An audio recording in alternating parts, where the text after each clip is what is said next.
Hello, everyone. How are you? Yes, happy Saturday. I don't know why I'm talking like this. Anyway, hi everyone. Happy Saturday. How y'all doing? We are, what, 2 weeks away. 2 weeks away from the end of Homestuck. I can't believe we are almost at the end of Homestuck. It's almost not fathomable to me. Oh, Pixel, we are on page 7766. So if I'm correct, I believe we are under 400 pages away from the end of Homestuck. So we'll see how far we get today, friends. I don't know how far we'll get today, because, like, some of these pages might have a lot of text, some of them might not. I don't know. We'll see. But we're gonna find out. But we are finishing up Homestuck in 2 weeks on April 13th, Homestuck Day. Stream time on April 13th. That's a Saturday, so that's gonna be our usual time. So that's super convenient. I'll try to get, like, some Faygo Red Pop to drink while I'm on stream for that last stream. Maybe we'll find some Betty Crocker stuff. I don't know. Anyway, so I'm still waking up, guys. The dog woke me up early, and I'm like, meh, I still need more sleep. But I'm here, and I'm homestucking for all of y'all. Friends, family, potato, tomato, heterosapiens. Alright, anyway, let me scroll back and say hello to everyone who has said hello in chat. Hello, God of my truth. Hello, Borean. Hello, Toby Tossed. Hey, Waffly Boyo. Happy Saturday, friends. Doodly doom. Doodly doodly doodly doom. What's up to you two? Happy Saturday. Hi, I Smile. Altaru Spirit. Hello, SNES Controller. Hello to you, my friends. Hello, Dark Sonic. Hey, Pix. You came here as fast as you could. And you did it. Yay. Hello, Seth. Yes, this is Pac-Man. Wugga, wugga, wugga. Hello, Heterosapiens. Happy Saturday. Tedious Rose. Happy Saturday to you, too. Hi, Mandelian. Happy Saturday. Hello, Tree Sprite. You recommend 7959 as a place to stop. You know, I think that sounds about right. So we'll see if I can get that far today. Let's see, I think that's everyone who has said hello in chat. Guys, my chat client is doing some weird stuff where, like, everyone's names are the same color, so it's gonna be, like, I may have easily missed someone who said hello. So if you said hello, and I didn't say hello back, assume that I meant to say hello to you. Hello to lurkers as well, if you're one of my lurky lurkers, and you're just here to just watch the show and just do your lurky thing. Cool. I'm glad you're here. Glad you all are here. Alright, so we're doing this thing called Homestuck. I don't know if any of you have heard of it, but it's pretty weird. And we're gonna keep reading it today. Alright, but we are currently on page 7766. So last time, we've got through, I think, most of these conversations. We ended up with the Strider conversation, and that was, like, the best, most adorable thing, and Dave got, like, a lot off of his chest, and he looks like he's feeling kind of better about himself, so that's good. Let's see, Callie is back with the living, and she's hanging out with the mayor and with Sleepy Jade. Jaspro Sprite is thinking of Nepeta. Everyone's like, she's gonna bring back Nepeta, isn't she? And I sure hope that she does. I want nothing more than to see Nepeta back. Even if it means sacrificing the mayor to do so. That's right. Sacrifice the mayor to bring back Nepeta.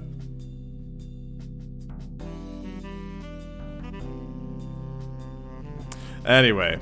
What else happened? John and Trezzy are going blah.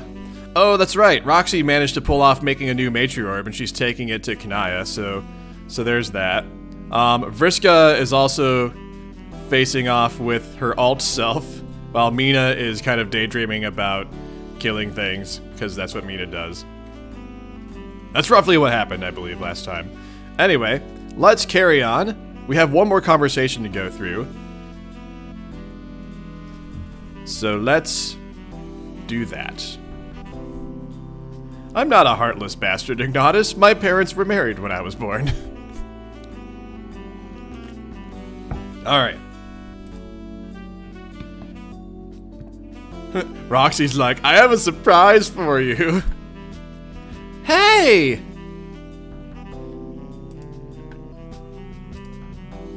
Yes? Hey! Hey? This is gonna be great, I can tell. Hey! You said another hey. Are you going to say hey again by any chance? Hey! I knew it. Another hey. Riveting dialogue. Kanaya! Guess what? My first guess would be more hey, but if the thing to guess is the reason you are saying hey at me several times, I confess to being stumped. I got something for you. You do. What? That's the thing you gots to be guessing. This is daughter-in-law bonding. The question is, who's really the daughter-in-law? Oh my. Is it the thing behind your back? Yep, but you gotta be more specific. Is it a little piece of paper that says hey on it? No, but that would be so funny. You're pretty funny. Damn, now I want to go away and start this whole shit over so I could do that punchline instead. Maybe we should do several rehearsals first, just to make sure the final performance is as funny as possible. Yes, but no, what I have for you, ta-da, is this.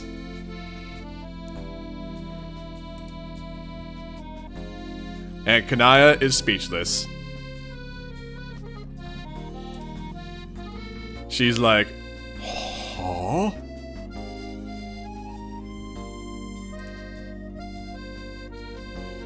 Oh my gosh.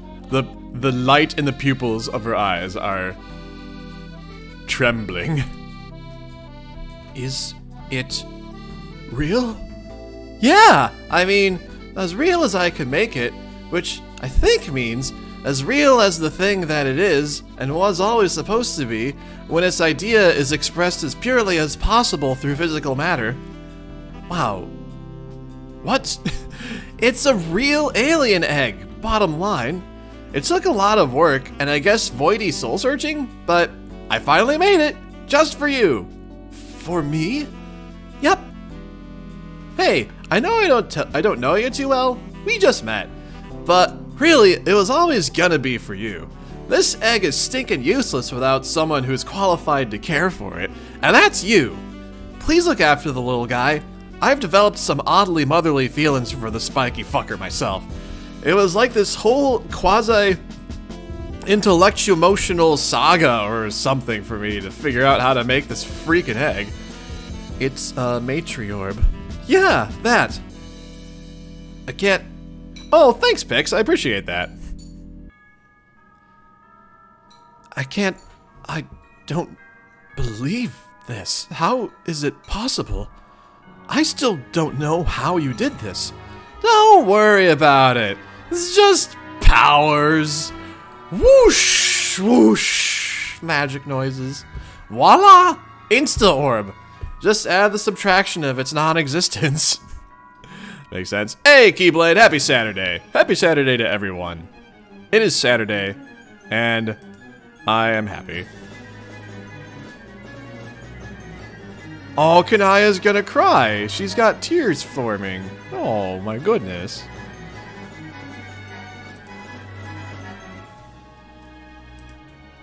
Thank you. Oh, my goodness.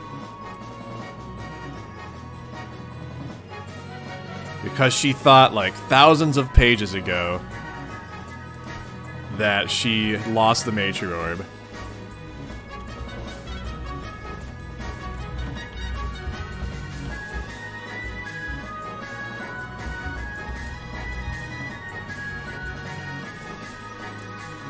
No problem.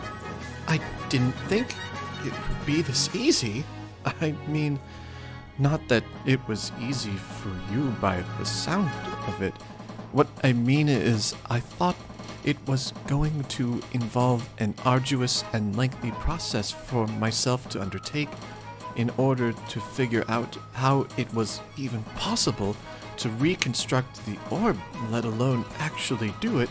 Nah, nope.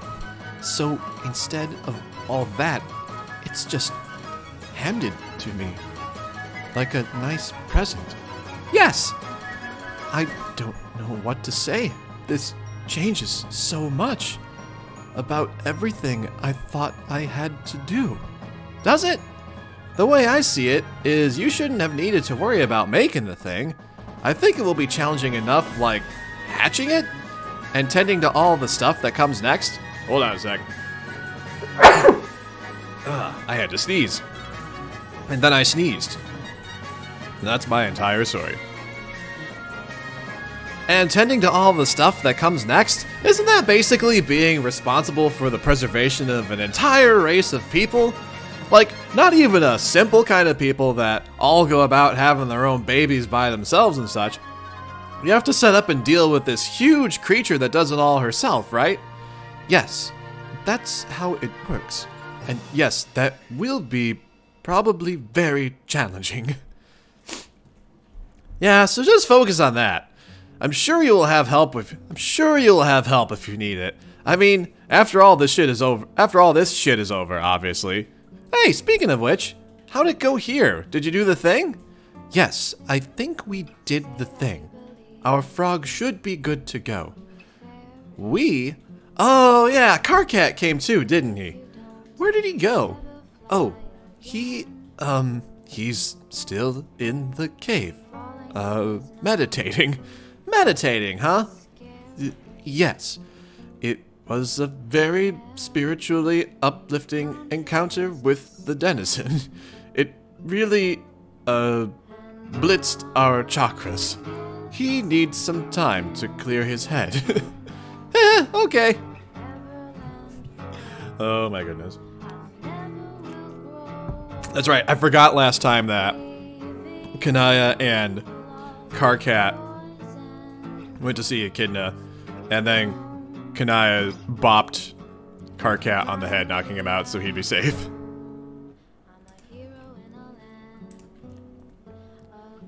So, you're Rose's girlfriend, right?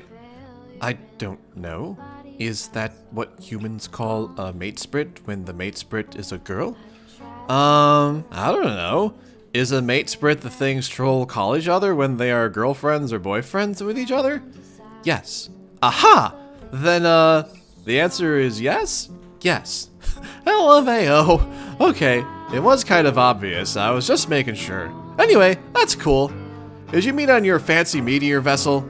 In person we met there, yes. Originally, we first spoke while she was still in her session. I assisted somewhat, but I think I bugged her mostly. That seems like a lifetime ago now. So, I guess you must have gotten to know each other a lot better during the trip. Yes, we had a lot of free time. I bet. Man, 3 years was it? That's crazy.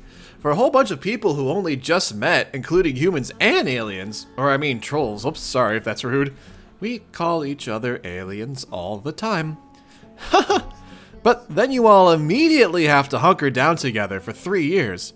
That is very much what happened and what we had to do. It sounds fun. Kinda wish I could have been there. I guess I had my own less long stint with people in my session. Only like half a year though, which was cool in its own way, but it wasn't nearly as social as your scene sounded. It was pretty social, yes.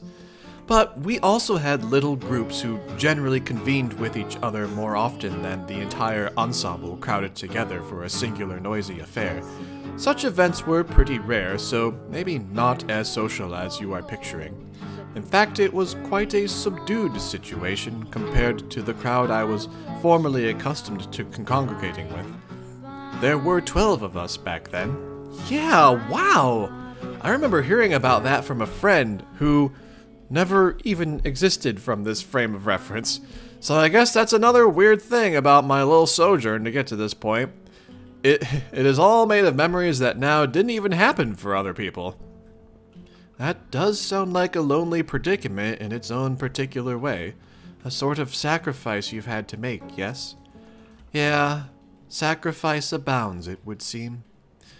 I don't know of anyone presently alive who hasn't had to trade something very important to them in exchange for continuing to be a material seeker in this endeavor. You were forced to trade something too, but in return you've been able to do something. Something so wonderful that I guess I'm judging your accomplishment from an especially personal vantage, but no matter what else you have been through, I believe you can say you've done something as important as anyone could ever hope to do. Aw, yes! I hope so. I really hope it all works out and you make a super successful Troll World 2. Yeah, I want it to be a good place. Not so much like where I'm from. It all sounds really daunting, actually. Not even just the propagation of my kind, but managing to do it responsibly. Just causing millions of beings to exist for the sake of doing so, and dismissing responsibility for what sort of people they become. That isn't good enough for me. I think Echidna was right. I'll need him.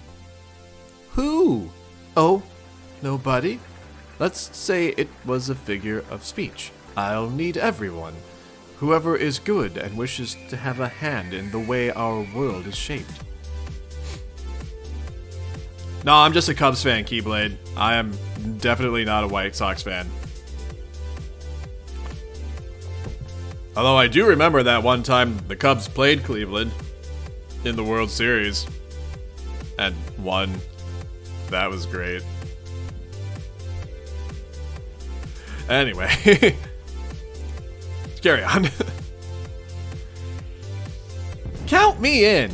I will, but as of the immediate point in time, I don't know what to do anymore. Before you came, I was on my way to join you and Rose and John, feeling quite sure I was about to get ready to fight. But then you gave me this. And now I'm unsure of everything to which I just imminently committed myself. How so? I want to help us win. But I also have a lot of responsibility now. In a way that is much more tangible, and also spiky and round and sharp than just a few minutes ago.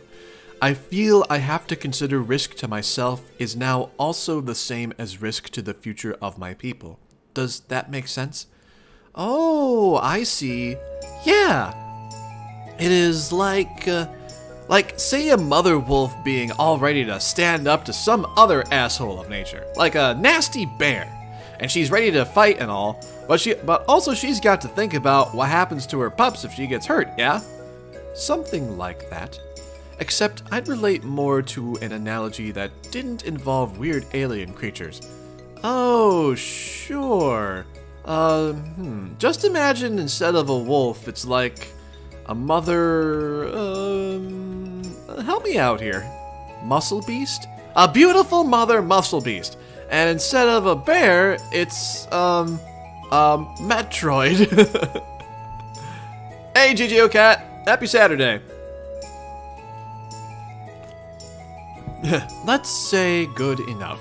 Damn straight. Be fucking fight of the year right there. But yes, that concern is completely understandable. You don't gotta fight if you don't want.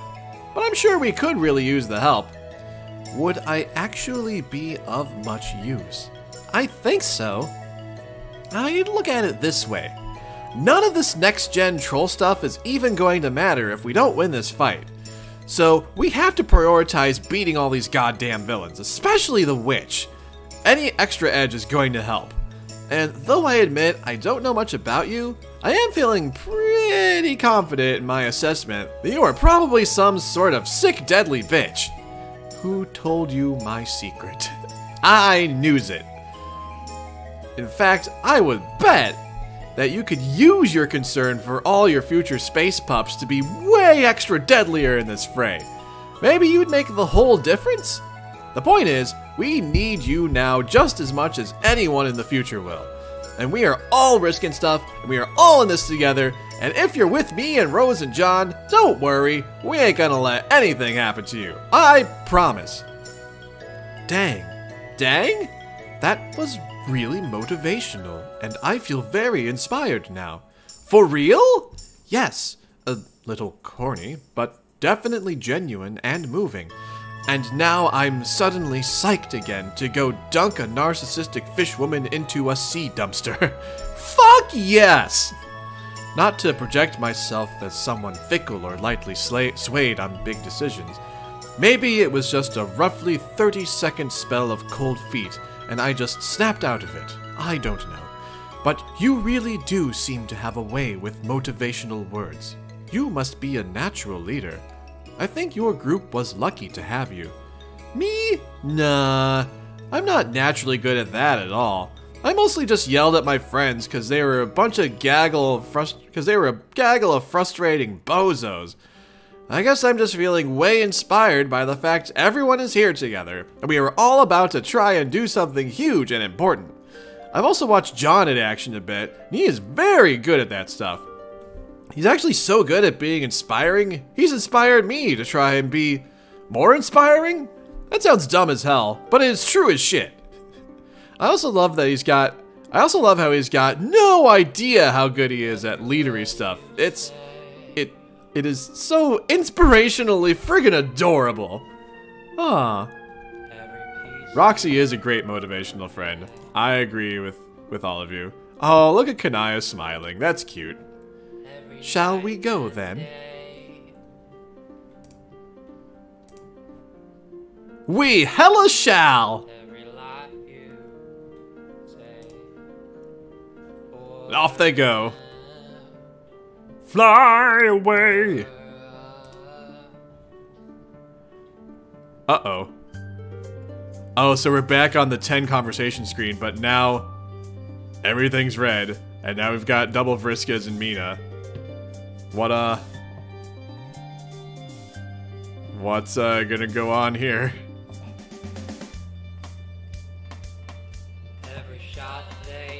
I'll be taking this if you don't mind. Not that I care if you mind. For that matter, not that there's any chance you could possibly mind what anyone does with this deadly secret weapon, since you've made it perfectly clear what sort of person you want to be, which is to say, someone who's dedicated her entire existence to being utterly useless. Wait, which version of me are you? Are you alive? Be quiet, I'm talking. Look at you.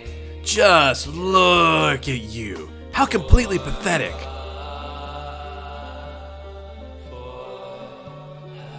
What? What's your problem? My problem is you make me fucking sick. Did you know that?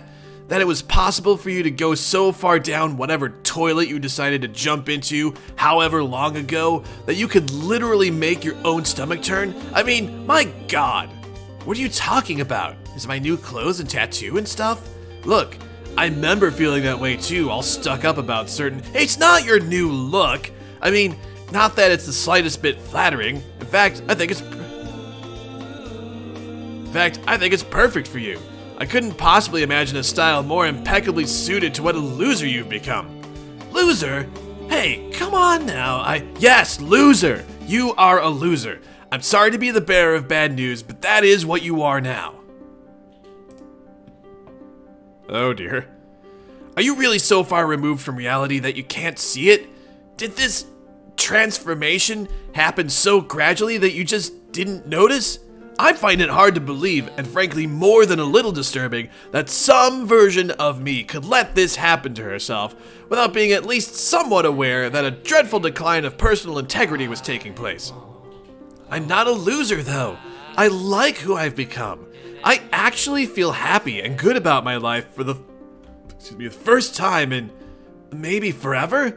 Like, actually good about my life in a way that feels real instead of forced. Don't you realize that's what it was like for us? You don't have a life. You're dead, remember? I'm the one with the life. and I fully intend to use it in a relevant and constructive way to help bring an end to all the horrible shit that's been going on for way too long. Remember when you used to care about that sort of thing? No, obviously not. All you care about now is bullshit hipstery fashion trends, feeling happy, and whatever the fuck it is you're doing here, frolicking with some horses in an ugly field or some shit, just absolutely disgraceful. How could I have become so selfish? You do know this is selfish, right? This isn't having some fucking epiphany or like growing as a person or whatever self-serving spin you might be putting on what's happening here. It's just plain narcissism. The worst kind you're capable of. A total renunciation of any responsibility for contributing to the greater good, and it makes me fucking sick. No, that's not what it's like. You don't understand. You haven't, like, been through what? I've been through plenty. Don't get patronizing with me. How did you die again? Weren't you being stubborn and insisting on going off to fight Jack, even though that was obviously an ill-conceived plan that was going to get everyone killed? There it is again, making it all about you, even when trying to be heroic. You let that need blind you, and you did something really stupid, basically leaving no other option but for you to get killed. So since you started your journey as a ghost with that little feat of self-absorption, is it any surprise that after however many pseudo-sweeps, floundering around as a lost soul, this is where you end up? A shamelessly self-indulgent punk-ass nobody? Wait, are you saying you didn't try to go fight Jack? What happened? How are you the version that's still alive? Different shit happened. And from that point on, I started making better choices. Unlike you. Contrary to your lazy, fakey, happy shit, I've actually grown as a person. What do you think of that, you frivolous, dithering bitch? Holy crap. Good heaven. Good heavens. Oh, that is an interesting fact there, Keyblade. Interesting and a fun fact. Honestly, I could barely even stand to look at you. I really should get out of here and spare myself the nausea.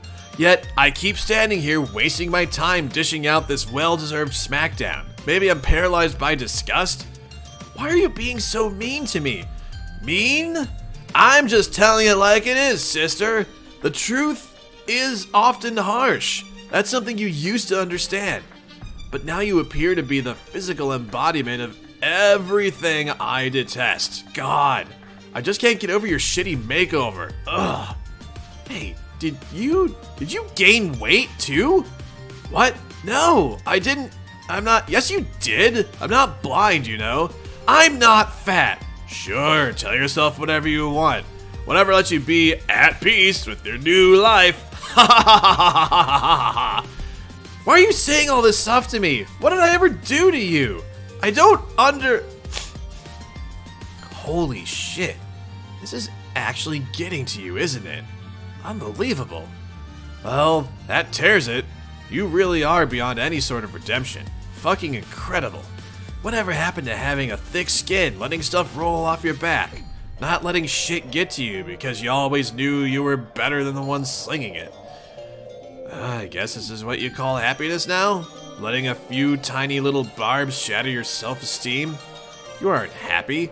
You're a hilarious train wreck combined with a sad punchline, and I'm ashamed to share an identity with you. Stop it!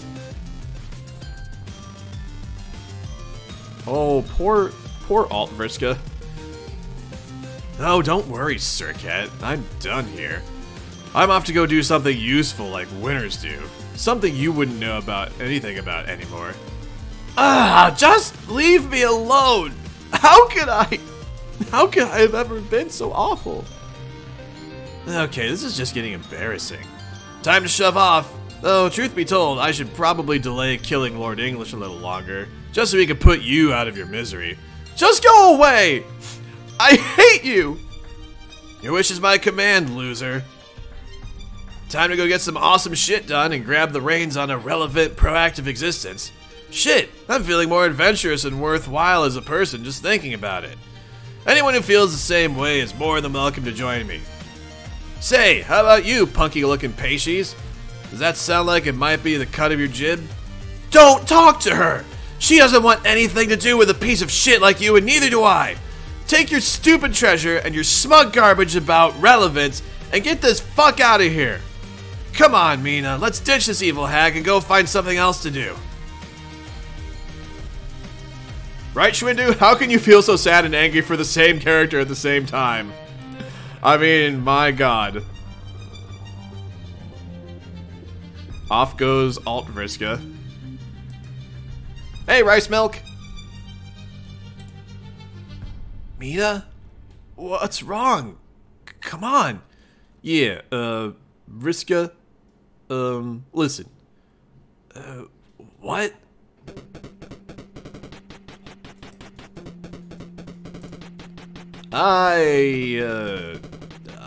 Oh fuck. Don't know how to say this. What is it? I think I might go, actually. With Vriska. I mean, that one. Oh my god. Oh my god. No! No, please! Meenah, you can't! I don't know if this whole thing is... Fuck. Meenah, no! I'm not, like, agreeing with her on a lot of that stuff. I'm bored. But I thought you liked... I did! I mean, I do. I'm just sick of sitting around, not being a part of anything. Just want to see some action, you know? Want to go kill a bad guy. Okay, yeah, I get that. Hey, me too. Look, see? I do too. Forget what I said. We can go fight him together. Just not with her, okay? I couldn't handle that. It can just be you and me. Yeah, see, I don't know about that. The thing is, I think what I'm saying here is as great as it's been. Like, really great. I think this has gotta be it. It?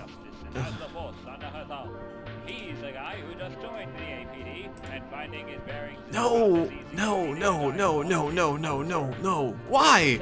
Meenah, please, don't do this. You heard the lady.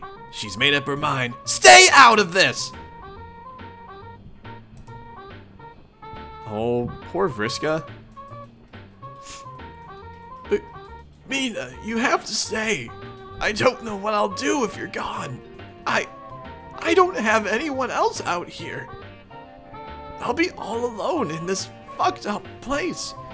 I never told you this, but it's terrifying here. It's terrifying being dead and having to live through memories forever and dealing with the fact that nothing really means anything. It's infinite and dark, and it's all being ripped apart, and you're the only one who ever made me feel good about being here. You're the only one who made me feel good about being anywhere. Please, don't. Meenah. Vriska. Damn, why is this shit so hard?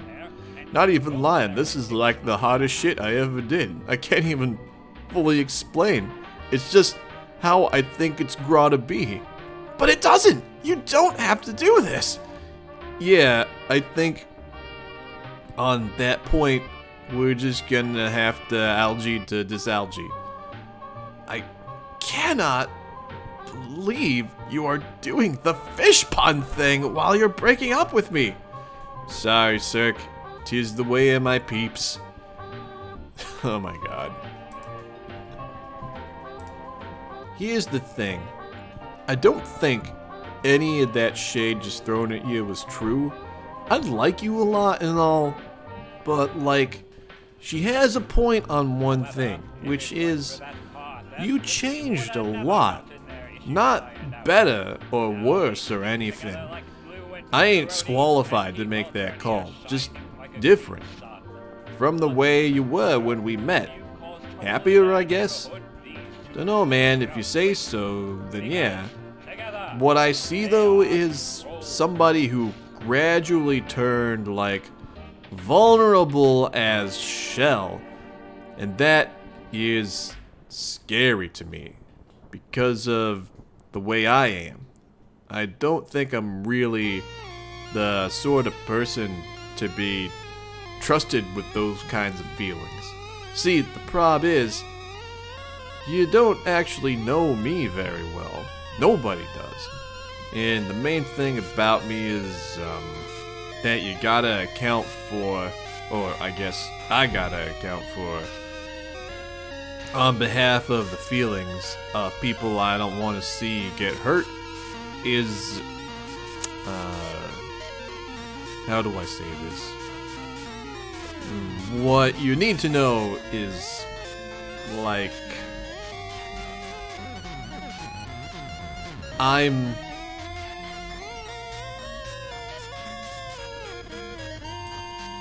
bad.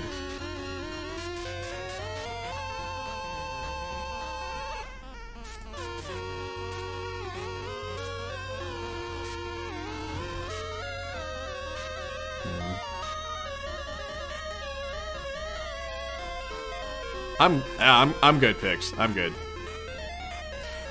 This is just a heavy scene. No, Meenah, wait.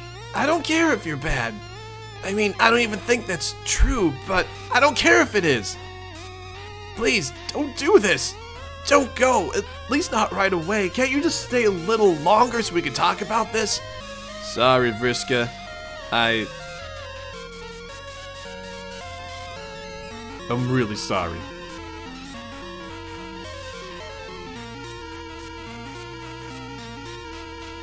Meenah is not good at being vulnerable. Time to say goodbye, Meenah. I just did. Let's just get out of here, okay? You got it.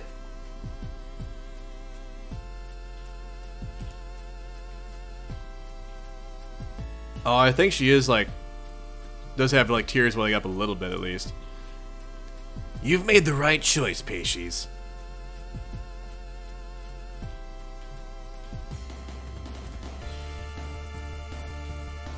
Now let's go round up that army.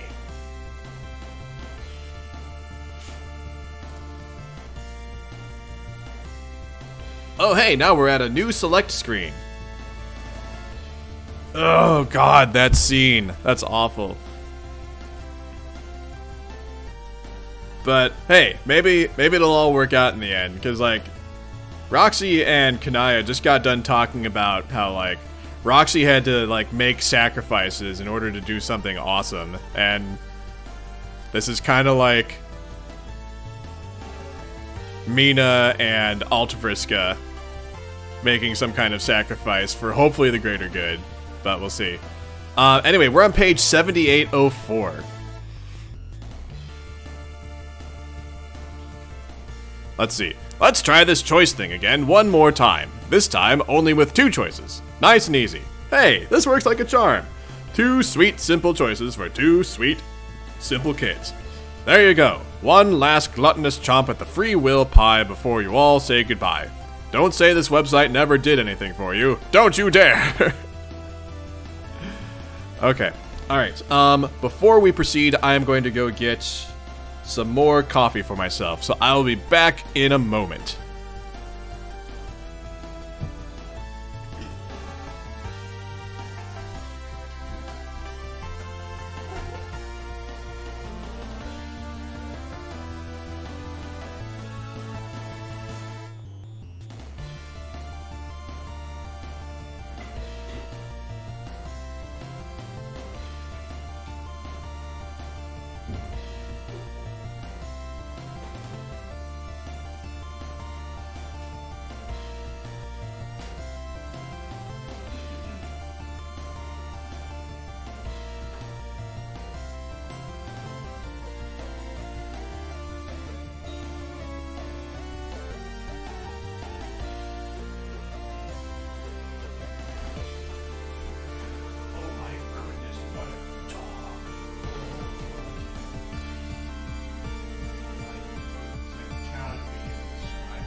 I just kind of crashed into my chair. Anyway, hi friends, I'm back. Also, look behind me. There are kitties behind me. Up on the cat tree. Both Vivi and Steiner are up there right now. Like, there's Vivi. And there's Steiner. Say hello to the kitties.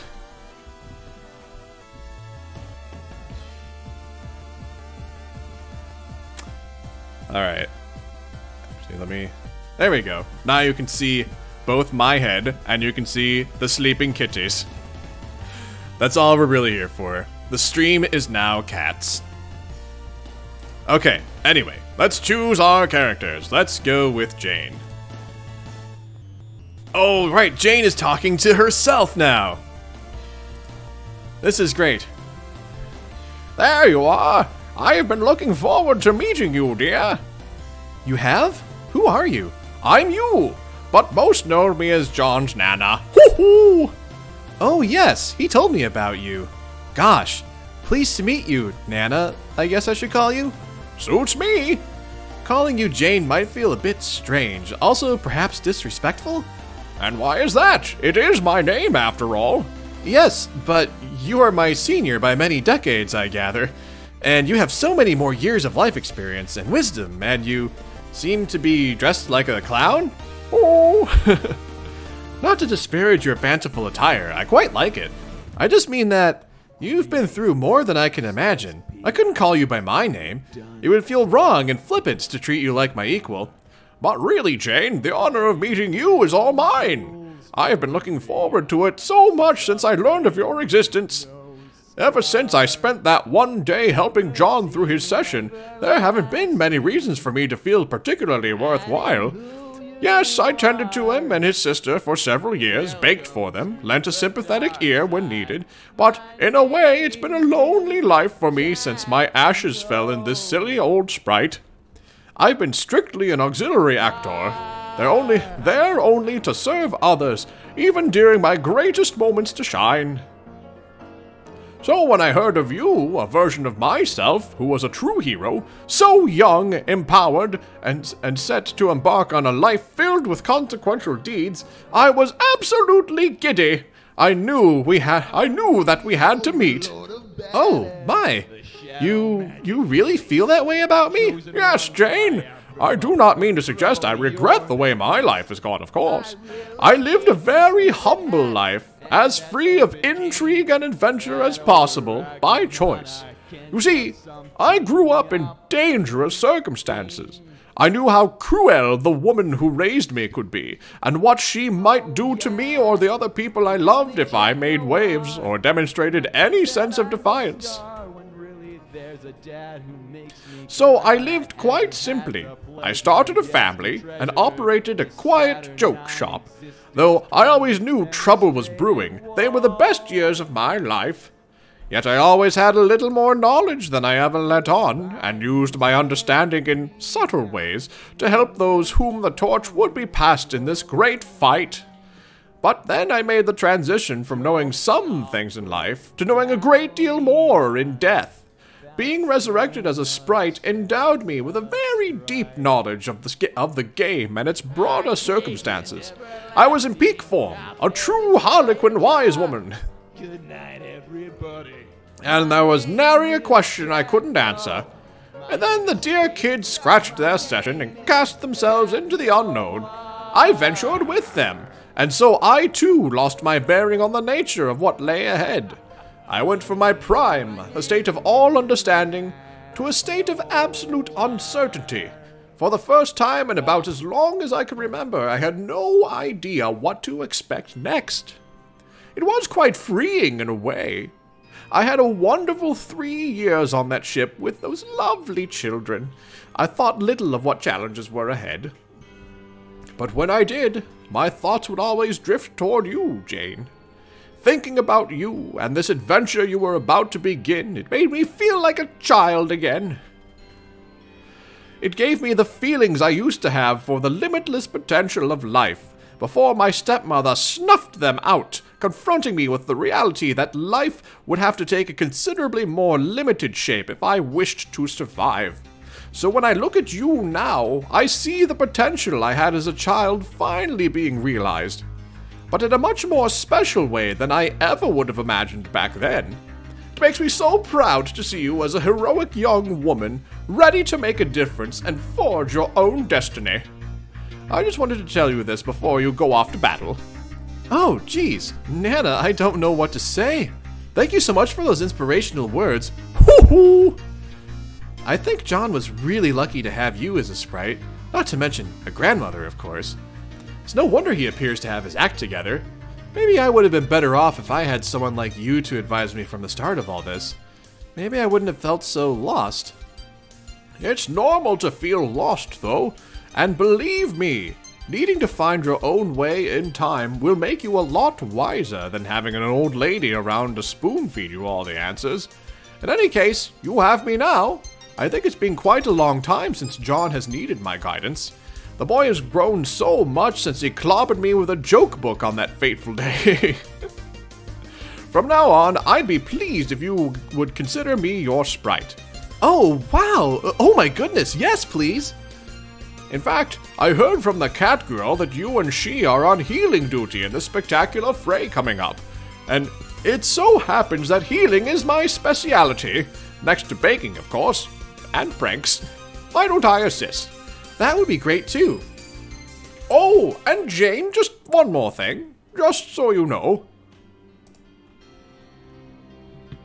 Oh my goodness. There are actually 2 of me! 2 Nanna sprites. Kapai!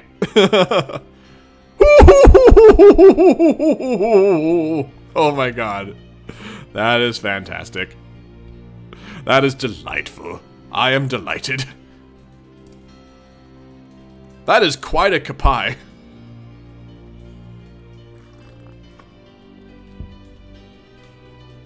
Happy Pie Day.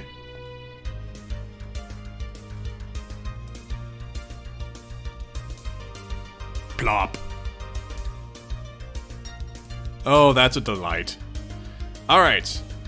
Now we go to Jake. Oh, Jake and Tavros Sprite. Tavros Sprite, thank you for surreptitiously scooting away with me to my planet. I hope they all don't think me too much of a soggy knickerbocker for ducking off without making the rounds and saying goodbye. I just needed to get away, clear my head, and I guess get my dander up for this great green man fracas I'm to solely contend with, apparently. Say, Tavros Sprite, you'll help me out with this impending pugilism, won't you? Oh, yeah. I'm definitely ready to bring the sick fire to those guys alleged to be inside an enchanted oven. Attaboy, Tavi! Oops, is it okay if I call you Tavi? Yes, I love it. Actually, wait. No, I won't. On second thought, Tavi sounds fucking stupid. Yeah, probably. Okay. So we're agreed, then. We wait here and limber up and flex our stupendous guns a bit, and then let's sail our haymakers once the circus trundles into town. I probably understood that remark and agree. I just wonder if there's anything else for me to do aside from kiss my knuckles and lather them up with elbow grease. Turn my 10 favorite boys out for a bracing constitutional, you know? No? Should I be soul-searching or straining my brain to have some sort of magnificent epiphany about myself? Is this it for me? Is this all there is to understand? Maybe there's only so much ragged wood a man can scrape from a barrel's basement. Maybe sometimes a fella's gotta fess up to the fact that all there is to get about him's been firmly got already. I've pretty much concluded that I'm a complete waste of everyone's time if I bother busying their lives with my brand of beeswax and buffoonery. I settled square on the determination that I just need to be alone for the rest of my life, and you know what? I'm perfectly okay with that idea. I'm just a lunkhead and a loner, and that's that. What else is there wonder about myself or my future, except which face is most deserving of my fist? Since you put everything that way, and since sometimes it's hard to disagree with a lot of consecutive words, I think I agree with you. Maybe you figured out everything about yourself that matters. That would be awesome. Let's both put extra effort into hoping it's true. That's the ticket. I love my aspect. It feels so empowering every time I want to feel like something's real when tons of facts are missing. I really am a lucky son of a bitch, aren't I, Tabby? Shit, I mean Tavros Sprite. Blah, what a bad nickname, sorry. But yeah, that's pretty much what the doctor ordered for old Jake English. No romantic stuff, no platonic stuff either. I'll be like Mr. Non-Rom Sandsplat, or... Oh, horse noodles, there has to be some terminology that more effectively consolidates my present understanding of myself into a coherent identity I can get enthusiastic about. Maybe the troll lingo has the answers. Or maybe I'm pioneering some sort of shadow quadrant system? Oh, lordy, wouldn't that be a swift kick in the nether dumplings?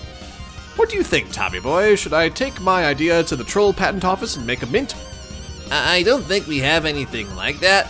Also, all of my people are extinct, and my planet is badly exploded. Oh, yeah. Oopsie. But, yeah, tragedy situations not in consideration. I sympathize entirely with your social impasse, causing not good reflections about yourself that maybe also double as liberating stuff about you that you randomly decide is fine suddenly. Old acquaintances and guys you once called friends, those are very hard. Because over time, they get exposed too much to all my flaws and insecurities. And they start liking me less because of that. At least, that's how the truth feels in my brain. So I start thinking, maybe they can't be that important to me after all, if I'm going to want to feel not sad about myself all the time. But then, also, I really do enjoy making new friends, and even though I don't have many talents, or battle skills, or intelligence, or discernible positive qualities, one thing I think I'm good at that people underestimate is making new friends who don't know my flaws yet. Yeah! Cheese and crackers, Tavros, what an inspirational little spiel that just was. Mayhaps you've concealed talents than mayhaps you've more concealed talents than you let on? No, absolutely not. But thank you. Achoo! Achoo! Tavmeister, are you okay? Achoo! Achoo! Heavens to Murgatroyd Park Tavenue, what's the matter? Oh my god, Jasper's Sprite Squared is coming in. Achoo! Achoo! Speak to me, Lobster Tavioli!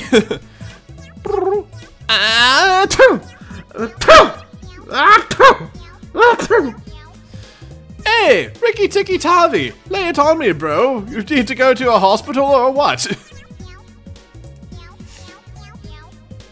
Oh my goodness. What is happening here? And there's a lot going through Jake's mind right now, like... Gadzooks. Gadzooks, blah blah blah, Holy Toledo, blah blah blah, so many things. So Tavros is like allergic to cats or something, isn't he?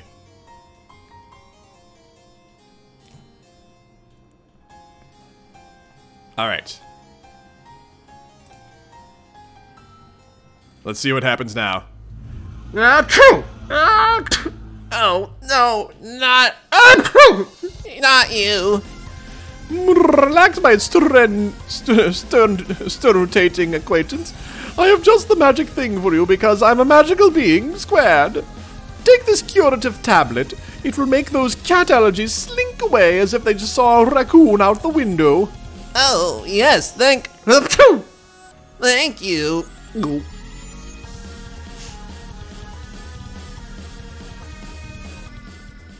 Wow, it worked like a charm. I love magic. I'm so glad it's real. Couldn't agree more. That pillow was a placebo, by the way. It was actually one of the buttons from my velvet pillow. Oh, thank you so much, magic sorceress Catwoman, for your ensorcelled curative placebo button. This is going to change my life. Oh my god, this is fabulous. Yes, I thought you wouldn't understand what that meant, and that button would continue to do the trick. I'm so pleased, as usual, to see that I was right, not that it was ever in doubt. Now!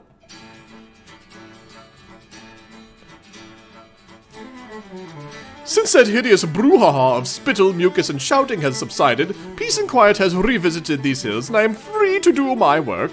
It is the most important work that has ever been undertaken or even attempted in this gloomy session. You there, master of this land, tell me, where is your Colonel Sprite? Never mind, you don't know anything. I was only asking as a polite formality anyway, since it's right here in plain sight.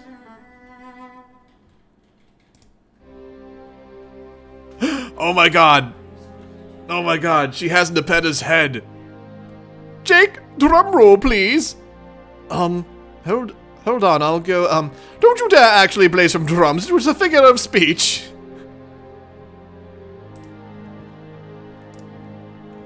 Well, hello there, beautiful. Fret no more, sweet princess, for as long as I am here, you will never suffer such indignity again. How could anyone let such monstrous injustices happen to one so dear?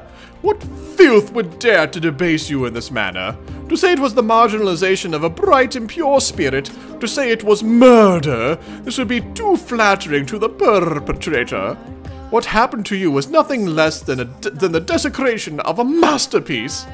My mystic kitty cat senses divine that you have been mistreated for a stretch of your life far preceding your demise.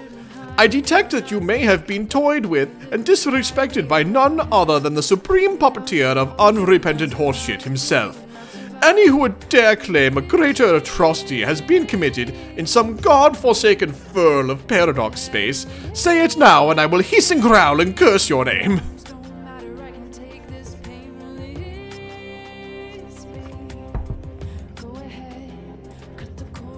Smooch! You are gorgeous, dear, sweet Davepeta. You deserve only happiness and fulfillment, and from this moment forward, I shall see to it that those are the only things you will ever know.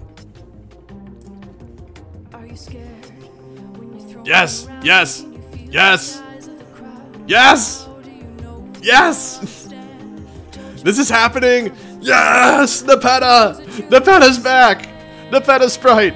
Yes, that's a thing now. Hi! Ah! So I'm assuming that somewhere else the mayor has just died.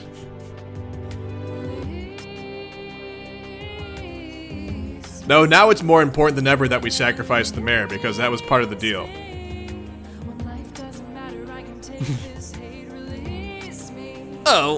Oh no. This is great, technically, but... oh no. Achoo!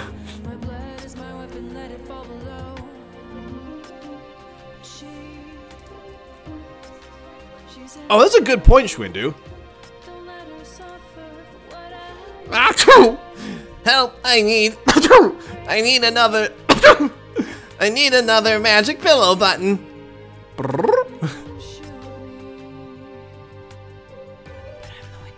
Alright. Oh, there's sound on the next page, so hold on, let me go ahead and mute Lumi.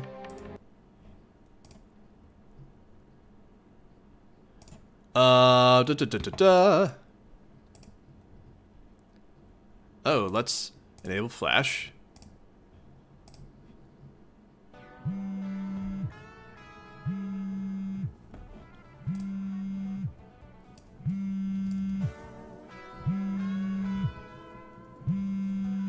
Oh, so Vriska is just calling a phone, basically.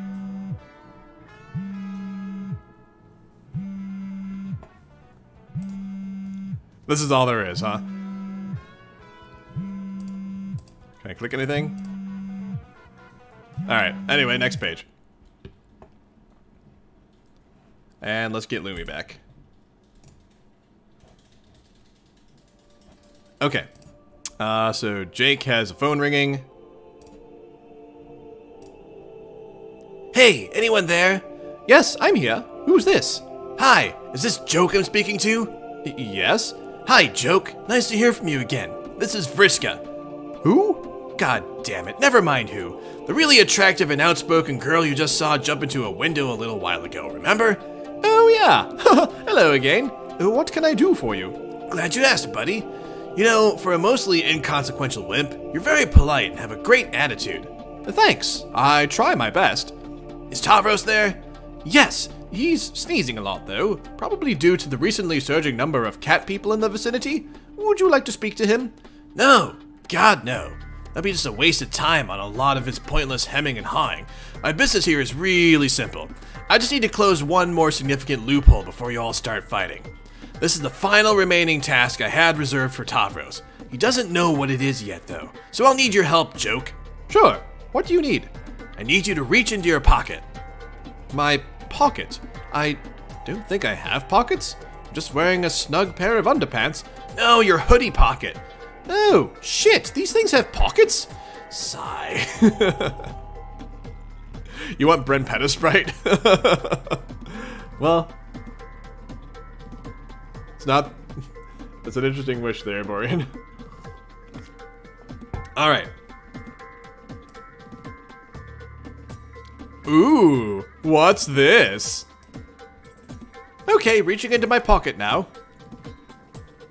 This looks like some Betty Crocker stuff. What the hell is this? How did this get in here? Don't worry about that, just throw it on the ground. Alrighty. Davepeta Sprite is canon.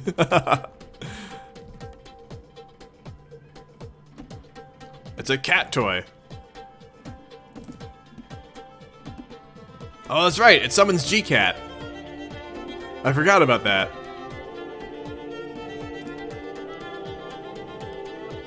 Oh, Vivi's awake. Vivi is looking out the window at the world. Did he take the bait? What? Did the cat pounce on the mouse? Oh, yes. Good. Now tell Tavros he has to grab that cat. It's mission critical. Okay. Hey, Tavros Sprite! The bossy troll girl says you need to apprehend this feline I have apparently summoned. She says it's really important. Oh, why? I feel like it's part of the mission she was waiting to give you or something. Yeah, okay, that makes sense, I guess. Oh my goodness. G-Cat is playing with a cat toy, Tavros Sprite's coming over, and Jaspro Sprite and Davepeta Sprite are all hanging out. This is great. I'm so glad Davepeta is back in some form. And I love that that monologue that Jaspro Sprite gave before they brought Davepeta back. Like, it's a travesty that anything bad happened to Davepeta. Like, I have the sense that this was completely fourth wall breaking stuff. Oh my god. Wait. Holy crap. Is Tavros Sprite about to get G-Cat powers? Oh my god. What? Oh my god. Are you kidding me? What the hell is this? Oh no. G-Cat Tavros Sprite. I was wondering about that, if he's allergic to himself now, Doodly Doom.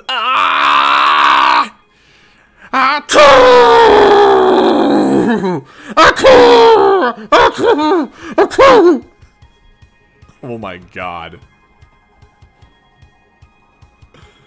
Holy crap.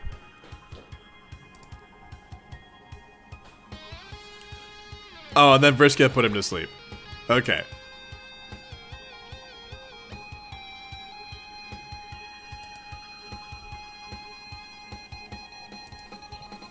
You still there? Yeah, what happened? I had to neutralize another wild card threat in that session. Who the fuck knows what that first Guardian cat would have done during your battle? Or for that matter, to what extent it's still in the service of the Condes. Cats are pretty mysterious after all. I needed to take it out of the picture. The best way to do that was sweep it up into the body of a person who's much more manageable and mentally suggestible. Tavros can ride out this whole battle while sleeping peacefully now, which frankly is better for him, and a lot better for all of you now that you don't have to worry about another brainless omnipotent critter scurrying around wreaking havoc. You just have to make sure he doesn't wake up until the action is over. Same rules apply to him that apply to Jade. So, he's like that permanently now, right? Yep, that's how prototyping works. I made sure he was never double prototyped over the course of this session for this exact reason. Sometimes it takes a little patience and long-range planning to make sure all the loose ends are tied up. But doesn't this mean he's now allergic to himself? Is he? I don't know, man. I never really knew how bad his allergies were. You know what? Whatever. When this is all over, I guess he'll have to deal with a little sneezing now and then, but he'll also have a bunch of totally sick godlike powers, so that's pretty cool, right? Look, kid, you're a little new to the extended scene of everything going on here, but there's kind of been a long history of people underappreciating how much shit I do for this guy that looks kinda bad, but is actually in his best interest. He'll wake up, acclimate to his new existence, and when the time comes, I'm sure he'll be thanking me later. I see. Yeah, when you put it that way, I guess you're right. Maybe old Tavi's actually pretty lucky to have a friend like you. There you go. See, Joke? You're a lot smarter than people give you credit for. Oh my.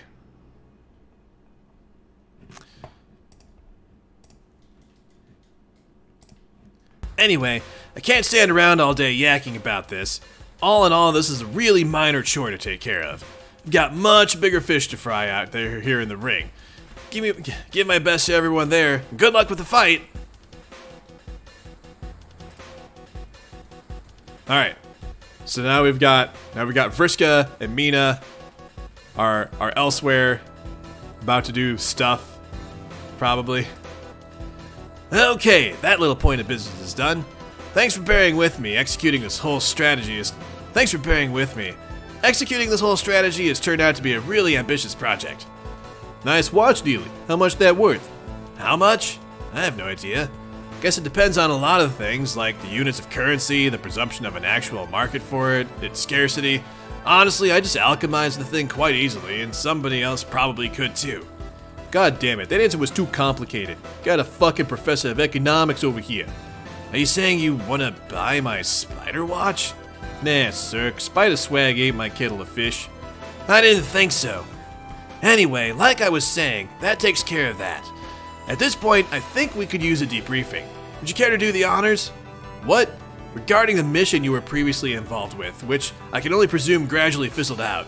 Securing this weapon, searching for a lost cherub, and raising an army to defeat Lord English? Oh, right. Man, that old thing. Yeah, I could debrief. I ain't much a storyteller, though. Much to the lament of my former bestie. That's fine. I don't need you to dazzle me here. I just want the fucking scoop. That's why you're the top Circ. Hey. What? Can I ask kinda a personal question? I mean, not even that personal, but what if? Sure. How old are you? Almost 7.5 sweeps? Getting close to 8. I probably sound like a fucking nerd, but I've been excited about reaching that milestone pretty much my whole life. 7.5, huh? Guess that's a little more respectable. More respectable than what? Nothing. Change the subject. That old ass mission? So yeah, we all piled at a damn pirate ship and sailed around the ring in this huge circle. English followed us and we wrecked shit English followed us and wrecked shit as he went to help us chart a path to the treasure somehow. Like using black maps and junk with like cartographic calculations and scopes and fucking sextants and whatnot. I'm not even sure how, but that weird ass idea actually worked. We found the treasure. Well, you did. But you were also kinda going nuts and driving everyone away from the crew. I stuck around though, cause I didn't give a flying glove. Arania bailed though. She caught wind of that magic ring and I guess it got to her. The delusions of grandeur about being alive again and doing relevant shit. So she ollied out and stole it, and made the most embarrassing mess of things I ever heard of anyone doing ever. She totally failed in whatever she was trying to do. Got the ring ganked from her and then died again. I never saw or heard from her ever since, and TBH, I don't really want to. That left just me and you. Well, other you. Trying to figure out what to do with this deadly box of treasure. Basically, we couldn't decide on anything, and we were feeling pretty flat on the plan overall. We just gave up and wandered off to do other shit for a while. And you, I mean, she, mellowed way the fuck out. Which was actually sort of cool for a bit, but also sort of... Okay, never mind that. We just kept bubble hopping for I don't even know how long. Which got, really boring after a while. Never had the thumb tortoise to tell it though. I mean until now. In fact, I pretty much just forgot about the whole plan until you showed up. You made it sound pretty cool again, so I was like, yeah, I'm on board. That's basically the whole story. Oh. Yeah, and that lost cherub part of the plan, AFIK, that was a bogus red distraction fish, and she probably don't matter at all. Guess that's everything. Good recap. At least you both had the presence of mind to hang on to the weapon. Now it's up to us to use it. What about this army, though? Still sounds like an important part of the plan to me. Having just the two of us walk straight up to Lord English, cold gobble fiend. That sounds like a recipe for disaster, weapon or no weapon. Gobble fiend. That's their word for turkey. An army of ghosts throwing everything they've got at him sounds like a great strategy. Like a sort of buffer, giving us a little space to get ready to deploy the weapon when he seems vulnerable. Yeah, that makes sense. You think we pick that up where we left off? Man, don't know. Oh, hi, Vivi. How you doing, buddy? Want to say hello? It's Vivi, everyone. Look at Vivi. He's a kitty. I don't think he likes this. Okay, he's going now. Anyway, man, don't know. That was one of the things that made us wonder if it was even worth bothering anymore. It's mostly this whole mind control stunt. Apparently Aranea was towing most of the load there, and she pieced the hell out and got owned. I see. And yeah, this is gonna be a little trickier than I thought. Why don't we brainstorm on it for a while? Alright. Alright, so they're walking around. Wherever they are. Walking and brainstorming.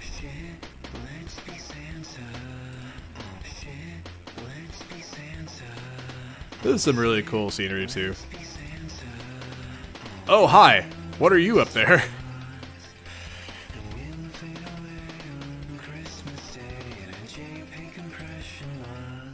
Got anything yet? Nope. Me neither. Well, fuck.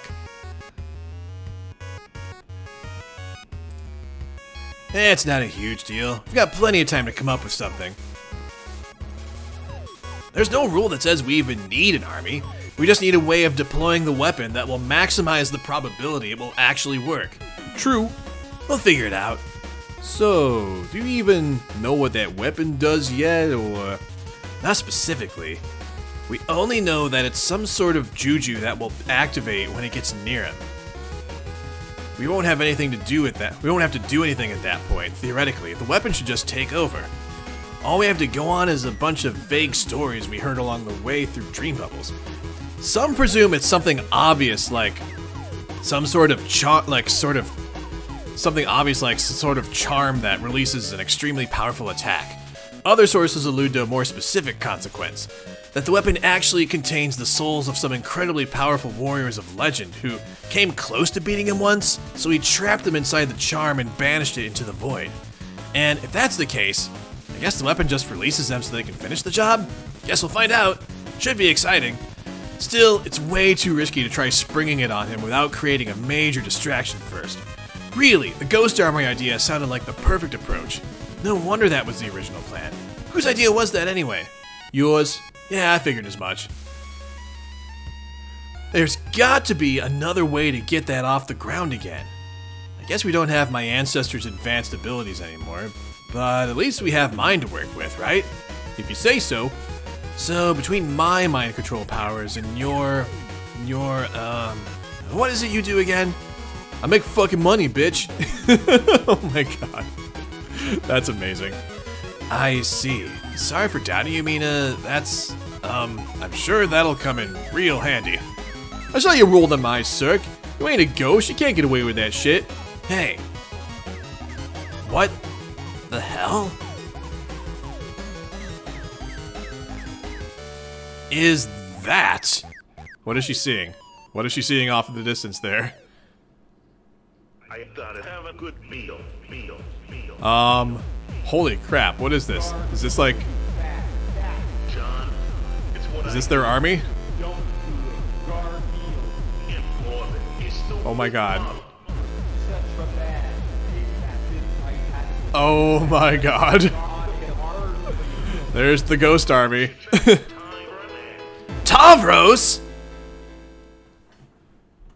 Is Tavros having his moment here? Yes, that's me. Hi again, finally. Alive, Vriska? That seems like a different twist of events I didn't expect and don't understand, but it doesn't change much about my current major accomplishment. What accomplishment? What are you doing with all these ghosts? Is this a ghost army? It is indeed. And I'm to believe you're responsible for this?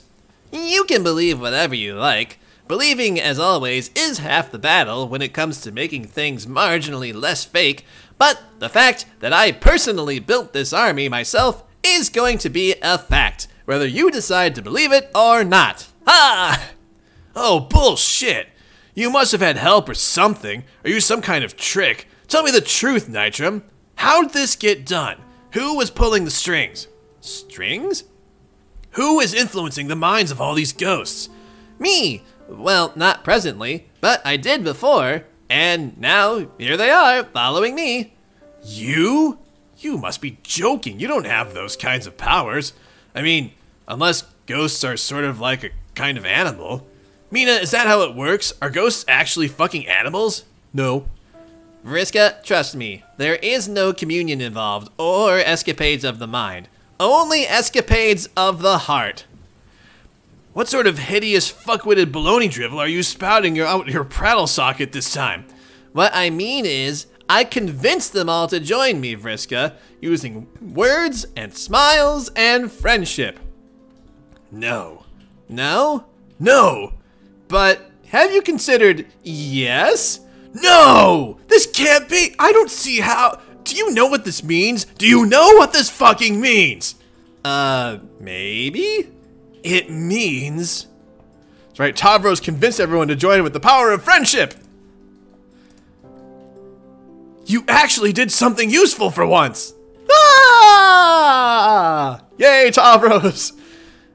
I don't know how I was even supposed to process or handle this information. It's completely messed up is what it is. My entire worldview is shattering around me. It can't be true. It can't. Somebody slap me. I need to wake up from this horseshit. Alright, but Don't touch me! Meenah, is this real? Tell me I'm not going insane. Please confirm for me that Tavros has, for once in his preposterous life or death or whatever, has at least momentarily stopped being a totally useless sack of shit. It's fucked up, but true. God damn it! Fuck this. I can't accept this reality. Nope. No way. Won't do it. No. No, no, no, no, no, no, no, no.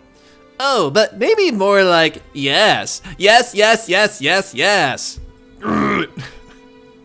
This is great. Tavros assembled the ghost army. And all he had to do was use the power of friendship. Oh my god. This right here, this image right here, this is amazing. Oh my god. This is fabulous. Oh yeah, bitches! Or failing that, something less discourteous to women to call you both. I bet you never saw it coming from your once dear and loyal swabby that your poop master would come through, that he too would enjoy a successful and gratifying arc of personal development. Ooh, it feels so good to do a conclusive thing that absolutely and beyond all question retroactively vindicates me as a person and erases all of my flaws. How's that feel, you charismatic and cunning unpleasant lady? You like that, you winner? Do you like how, figuratively speaking, I just siphoned the urine out of the idea that you're all that and I'm all shat? Do you like getting owned? Because that's maybe what you're currently getting now. Owned. So, might I invite you to suck it? Oh my god. This is a fabulous moment. This is Tavros' time. I love that Tavros finally gets his moment. Suck it! Oh my goodness.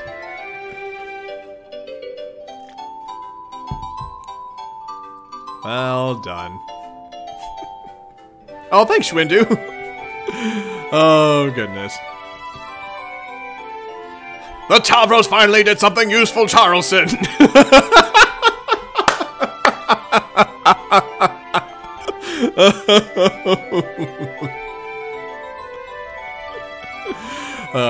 I'm afraid not, Borean. That's the rule.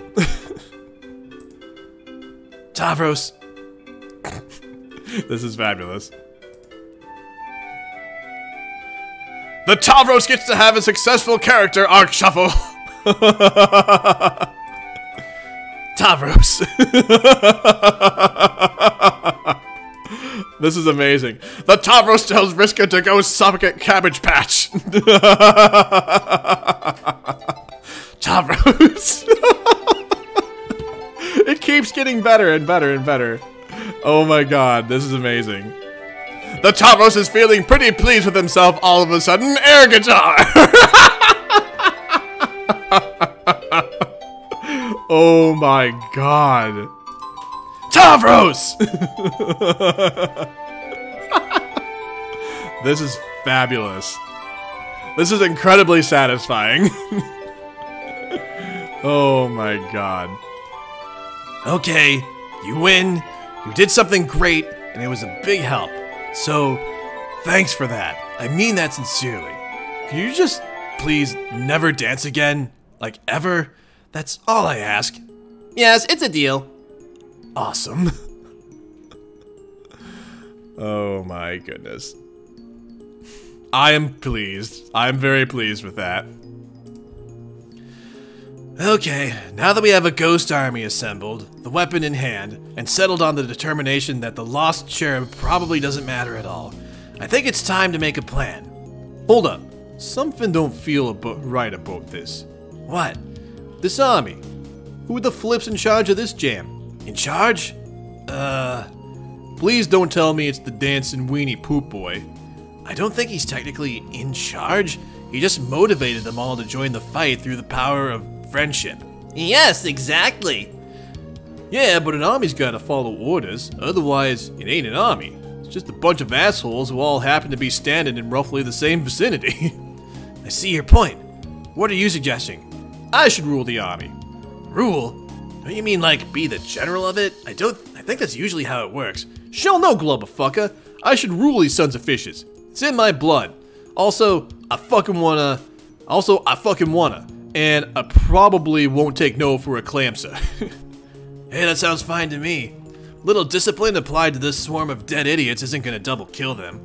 I'm just not sure how feasible it is. Tavros is the one who rounded them all up, so I assume they're all currently listening to him when it comes to the marching orders. Let's see how it is. Hey you, Swabby. Yes? I hereby challenge you for the leadership of this army. What? Get your fucking dukes up, you pupa pansy. Whoa, no. Oh, no, let's not do that. Yeah, let's. It'll be fun. Finn? Fun, you ass. Now hit me, you seaweed-sucking sandal stuffer. But I don't think it's a good idea that you lead the army. I don't even contest that at all. Oh, he does think it's good. Sorry, I misread that. But I think it's a good idea that you lead the army. I don't even contest that at all. Oh, man. Why's everyone always gotta do shit the boring way? I'll just let everyone know you're the new leader, okay? Alright, how's this? I'll buy him off you. Just name your price. Got a lot of gold, you know. Do I look fucking poor to you? Tell me I look poor. I'll glub and dare you. No, I believe you. I think you are probably very wealthy. Then tell me how much gold I need to unload to make this shit happen. But I don't want gold. Firstly, I really doubt it has even much intrinsic value in this context, because we aren't even on a planet whereby such ores are scarce. We're just in an abstract field of fleeting illusions, and there's surely no market of exchange anywhere that would help dictate the fluctuating price of such a commodity, or even any monetary basis of comparison for that price, if it actually existed. Why the shit is everybody a fucking economist all of a shitting sudden? Grumble, grumble. Pedantic motherfucks don't know gold equals riches, period. It doesn't have to be an argument about gold or economies or anything else. I said it's a good idea that you lead us. I like the idea. Alright, fine. Go ahead and be nice about it, what do I care? I fully recognize through the customary traditions of normal culture that you are the one who is most fit to rule. And while I may excel at friendship temporarily, I don't have the leadership things of being harsh and bossy. But those are leadership things you have, probably because of your blood. So starting now, I completely defer and prostrate to my new empress. Whoa, man, what the fuck? Your Majesty! I exist only to do your bidding, suddenly. Tavros, will you get the fuck up? No, don't. Stay down there. Exactly like that. Of course, Your Highness. I think I like this. I think I really like this. A whole glubbin' lot. This feels right, yo. Oh my god, she's stepping on his horn.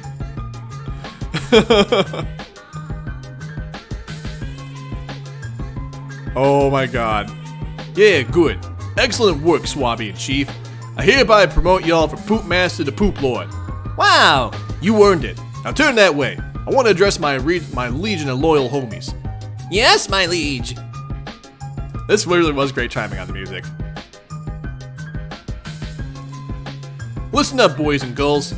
I ain't much for inspirational speeches, but here goes one in them anyway, so whatever, and listen the fuck up. Your friendly sandal-packing poop lord just flipped the keys to this bitch over to me. So, as all y'all's former heiress and current empress, I hereby officially decree I'm the boss now. You gotta do what I say. Follow my orders to the letter, and not just cause all our ghosts are at stake and existence itself depends on it, but because I'm the bomb, and all the shit I say is cool and right. Most of you got some good fighting skill or some powers or some shit. God tier ghosts, I'm looking at you. I don't know what you can do. I don't know what you can do all. Sorry. I don't know what you can all do in them PJs, but whatever it is, you better fucking bring it. The rest of you without powers or even like modest combat ability, just, I don't know, throw your damn torso at the guy. For real, every individual flailing and screaming body is gonna count for something in this goddamn mess. See, we got a weapon. The nasty one, some legend says. Don't ask me to quote the legend, because I don't read up on no damn legends. People just tell me the shit, alright? But the idea is, you all set him up, then we knock him down. I trust that I don't gotta say who we are up against here. You know the guy. The Hulk-ass pimp devil who's been shredding all our black space. Popping up our bubbles, murdering innocent space octopi, double killing our ghosts, which, to be fair, there were way too many of in the first place, but let's not dwell much on that dumb fact. It's Lord Muscle Guy. A huge, like, professional wrestler with suspenders and the head of a skeleton. The fucking time boss who wiped out Trollkind in one way or another. I think he's after his sis, but she's on record as not mattering, so who cares? He will never stop till he finds her, so we have to stop him. To save space and reality and an infinity trillion cosmic frogs or some absurd stuff along those lines. But we have to stop him, most importantly because it's just a badass thing to do. And I promise you, as your supreme ruler for Afterlife, that this will be a baller use of our time, and beats the shit out of being bored and doing nothing forever. So I ask of you, as humbly as I can while taking into consideration I'm the best one here by approximately 20,000 leagues or so. Who's with me? The answer is all of you. You all are, because I command it. But it's school, I know you can do it. Because I believe in every last one of you. And also, you have to. Because if you don't, I'll feed you to Lord Kingfish myself. What a great speech. Oh my goodness, Vriska is getting a crush now. Why is everything always so wonderful? Oh my gosh, that's what Roxy said when Jasper's sprite was created.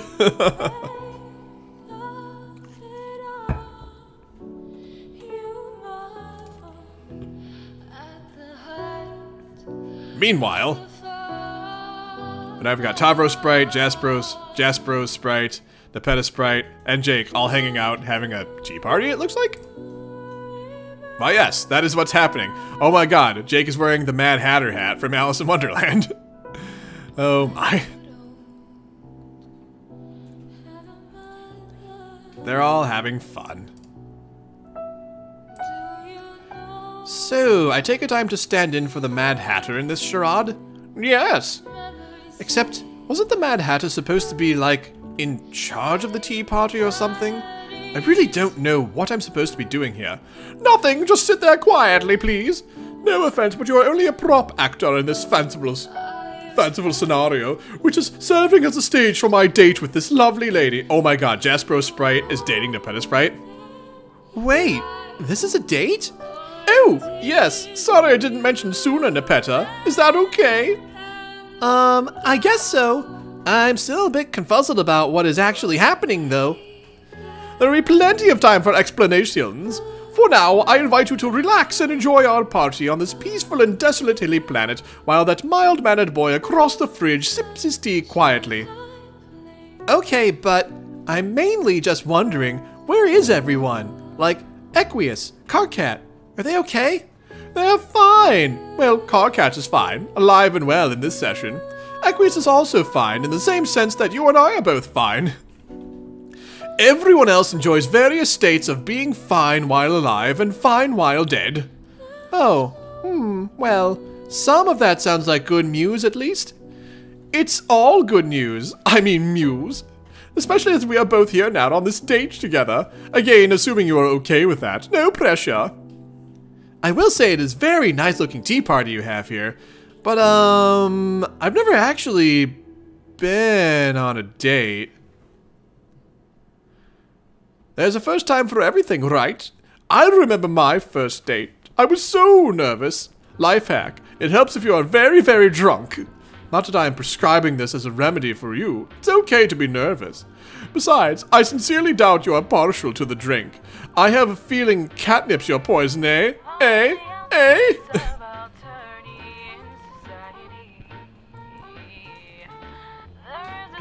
Do.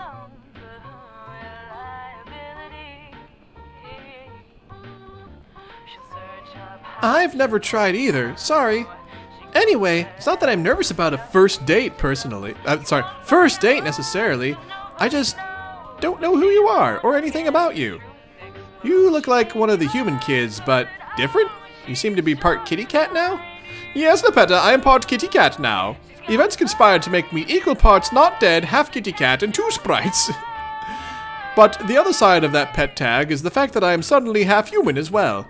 You see, Davepeta, I used to be a dead cat too, but now I'm an alive cat who's part girl. In fact, we spoke once while I was still just a cat, don't you remember? Wait a minute. Yes, I think I do remember that. That was fun. So you're the same cat then? The human girl, Rose, was it? She and her Lucis got prototyped together.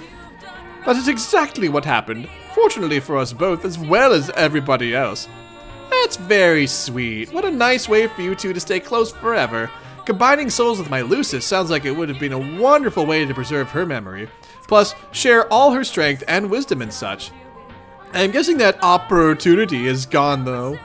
It probably is, but really, I don't think you need to change. You're so charming and pretty exactly as you are.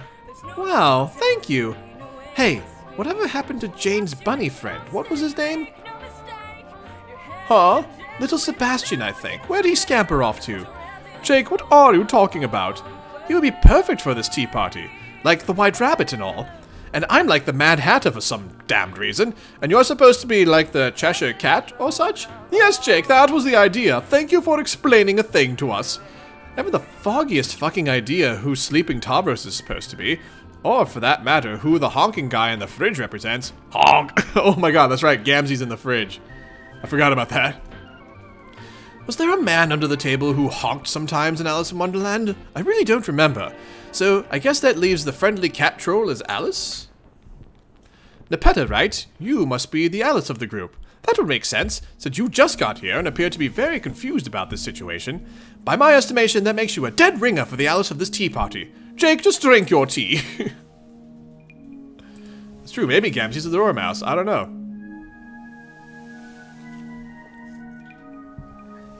You know, God of my truth, I feel like pansexual probably is the more accurate label there.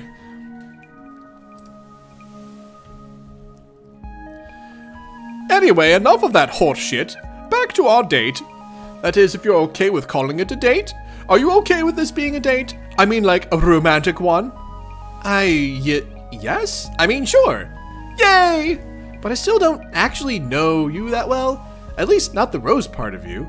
But I suppose that maybe it is the point of a date. To get to know the other person a bit better? Yes! Yes, Davepeta, exactly! That is exactly the point of a date! Hee okay then. So what do we talk about? Anything you would like? Beautiful. Geez. Rose Cat. Jaspros. What is it? You're making me blush. My head probably looks like a big ol' olive here. It's quite a lovely color. I don't... Is something wrong? No, sorry. I've never really had anybody like me before. I'm not sure how to handle it.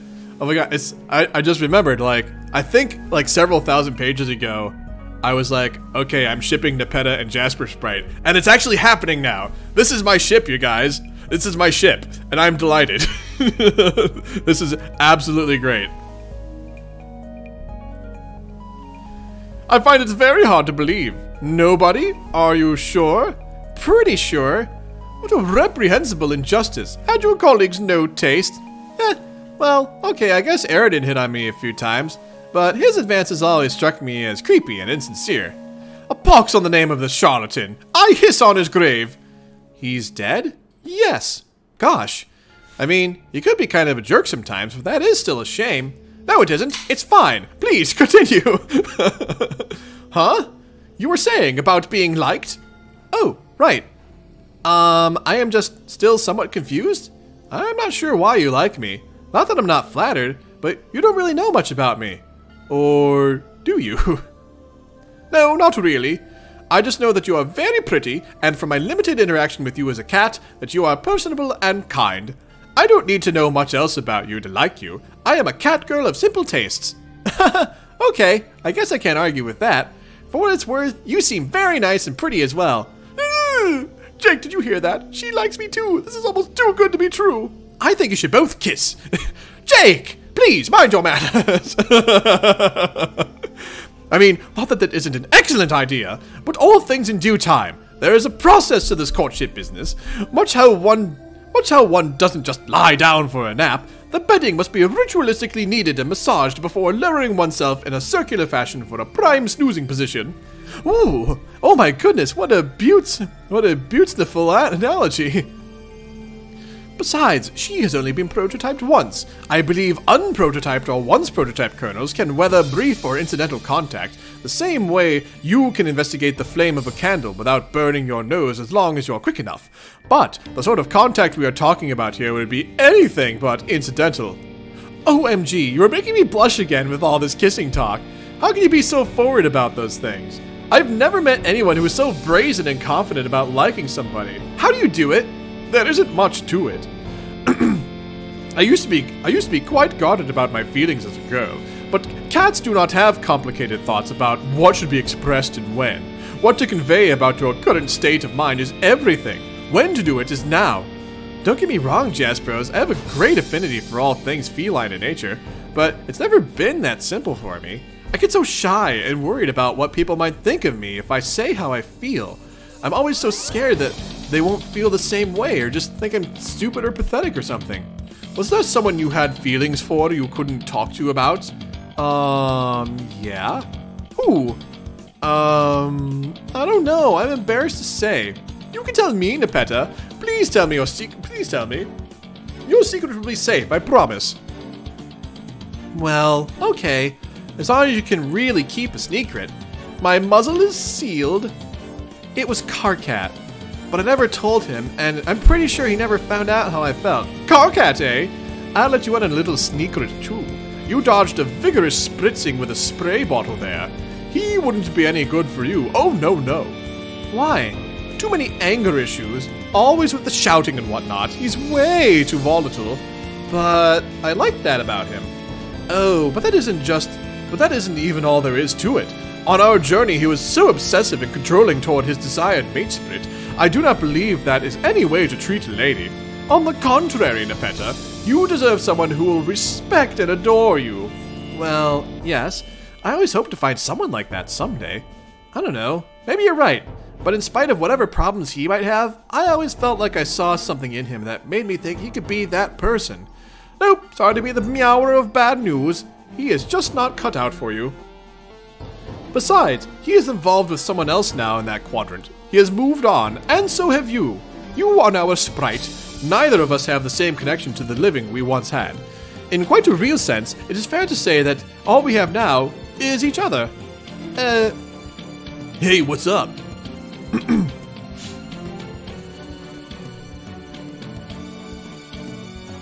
Oh, here's Dave Sprite. Dave Sprite? Yeah, looks like everybody forgot about me as fucking usual, so here I am. Where did you come from? I thought you died. No, not to my knowledge at least.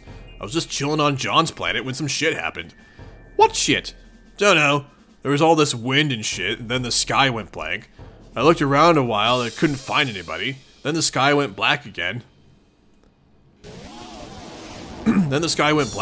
So I flew off looking for people. Found the planet with a big purple X on it. Then I found you at this tea party or whatever. And now you seem to be a sprite too who is part cat, so that's cool, I guess. Ah, of course, you're the version I traveled with on the ship. I mean, not Rose, Jasper's. Oh yeah, hey man. Or at least, hey man to half of you. Kinda fucked up that you're part Rose and vice versa, but I guess what are you gonna do? Be in a state of near perpetual satisfaction with my own existence is what? Anyway, I'm happy to see you're still alive. Even if your bird-like appearance is making me feel a bit riled up. I'll try to control myself, though. Cool, thanks. So, what kind of ludicrous nonsense do you have going on here in the land of Stonehenges and Big Purple X?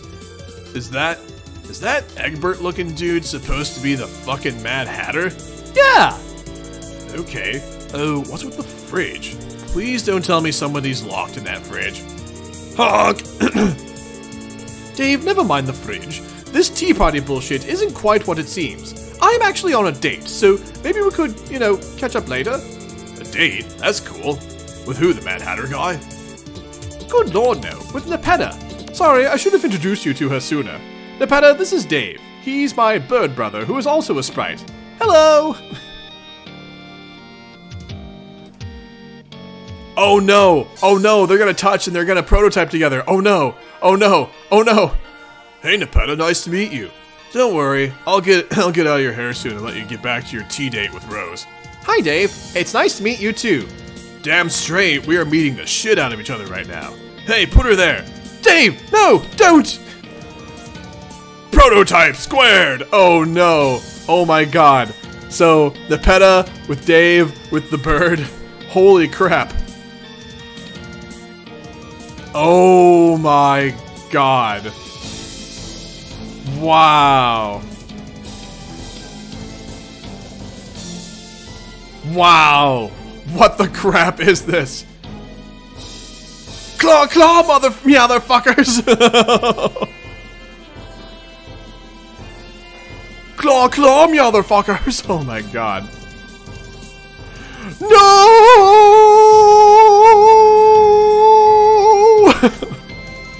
Wait, what was the name of that sprite? Davepeta Sprite. Okay. Wow. Davepeta Sprite. Wow. Holy crap. Hey, Gabby. You sure did.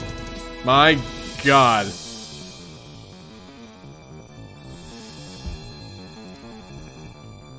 Hello? Anyone home? Meanwhile, with Calliope.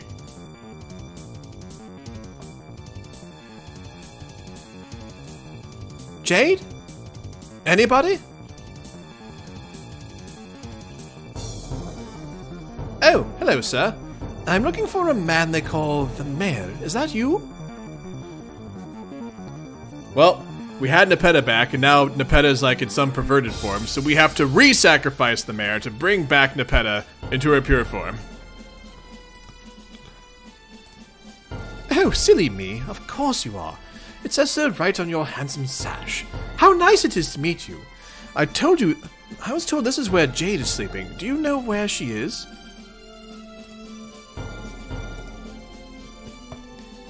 There you are. Oh, she looks so peaceful.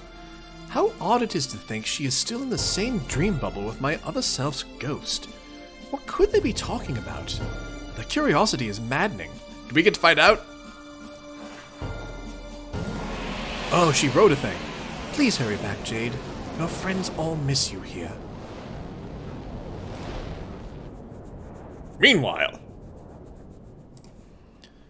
So, where exactly are we going? Oh, I forgot what my voice for this Calliope was. Back to the source of all this. And where is that? You know already.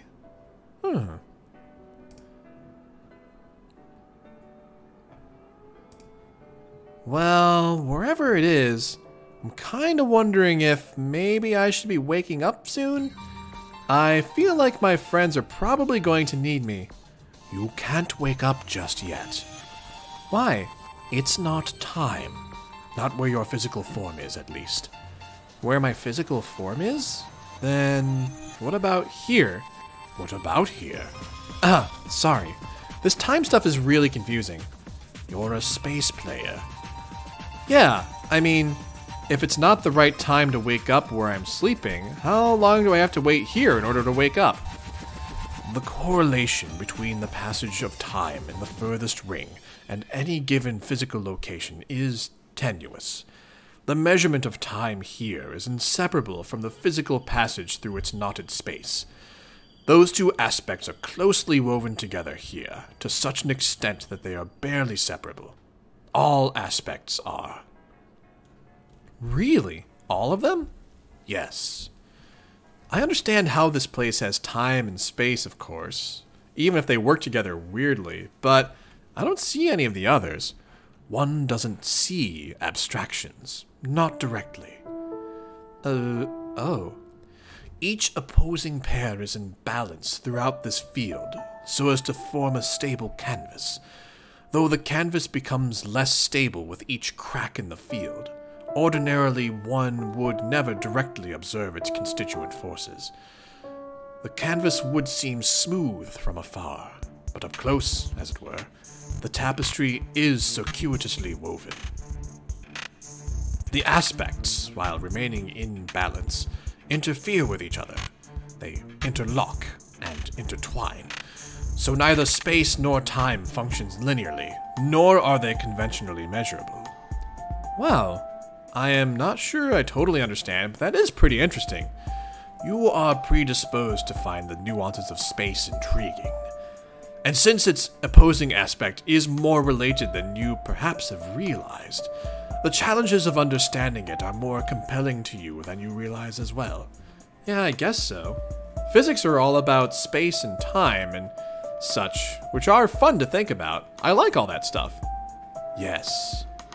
So you're saying space and time, and all other aspects, I guess, are more closely related here than in, like, more stable places, like my universe?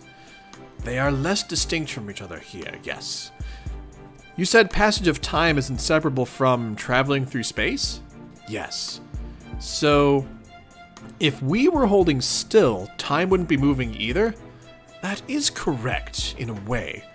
Though motion itself is not the absolute process, it is in a more conventional medium.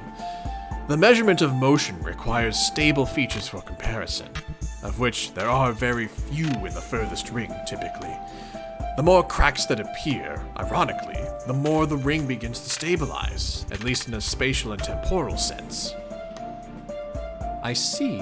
So, if the cracks weren't there, how would we be able to tell if we were moving? Motion through the twisted space is not gauged by passing landmarks, but anchored to a particular destination. The destination is an idea maintained by the traveler. Ideas are subtle composites of various aspects. Without clear understanding of destination, motion becomes less discernible. With less discernible motion, passage of time becomes less measurable. At a standstill, time loses meaning, and can seem to stretch on forever, as all events throughout reality swirl around you in no particular order. One becomes isolated from all else, imprisoned by inertia. That is pretty cool too. I love spacey stuff.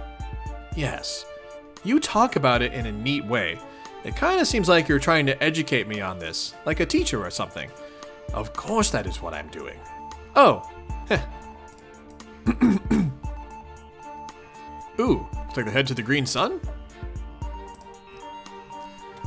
Well, not that it isn't fun talking about these cool space things, and I know you said my real body isn't supposed to be waking up yet, wherever and whenever it is, but to tell the truth, I would really love to get going and see my friends again. Don't you have the power to wake me up? The other Calliope said she has that power. I do have that power. Oh, so could you please wake me up then? No. Oh, why not? I told you, it is not time yet. We must reach our destination first, in order for the requisite time to flow correctly. Only then. Man. Why the hurry? You have already proven your heroism in the moments when it was needed most. It is important to know when the greatest good is best served by remaining dormant. Whether that burden is for close to eternity, or only a few more minutes, it is something to learn as a space player. Space falls back. It yields, hosts the play silently. Then it roars to life when its time comes, showing all who is really the master. And so too, when the time comes, it collapses in on itself, taking all else with it. She looks concerned about this.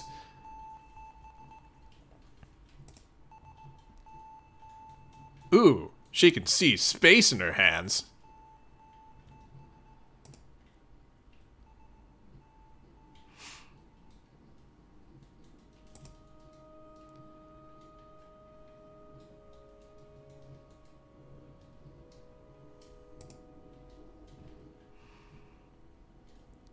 Oh, going through cracked paradox space.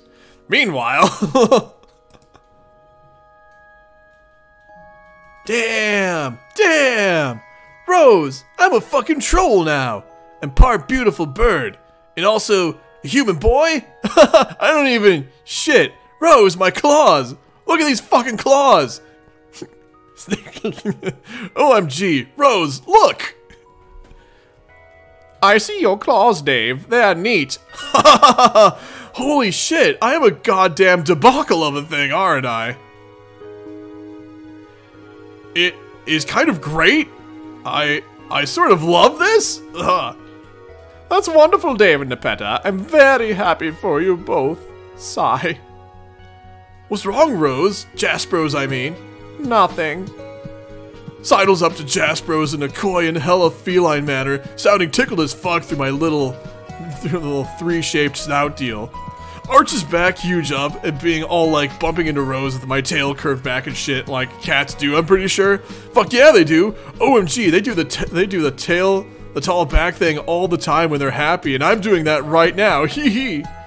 Dave, what do you think you're doing? Davepeta kindly and radly informs Jaspros he is doing a bit of role-playing, and no, not even ironically. I mean, she. Shit. What? Jaspros, yo, I'm confused about my gender suddenly? What am I now? I don't know, Dave. Well, what are you? I mean, what do you feel like now, a boy or a girl? Your cat was a boy, right? Yes, he was a boy.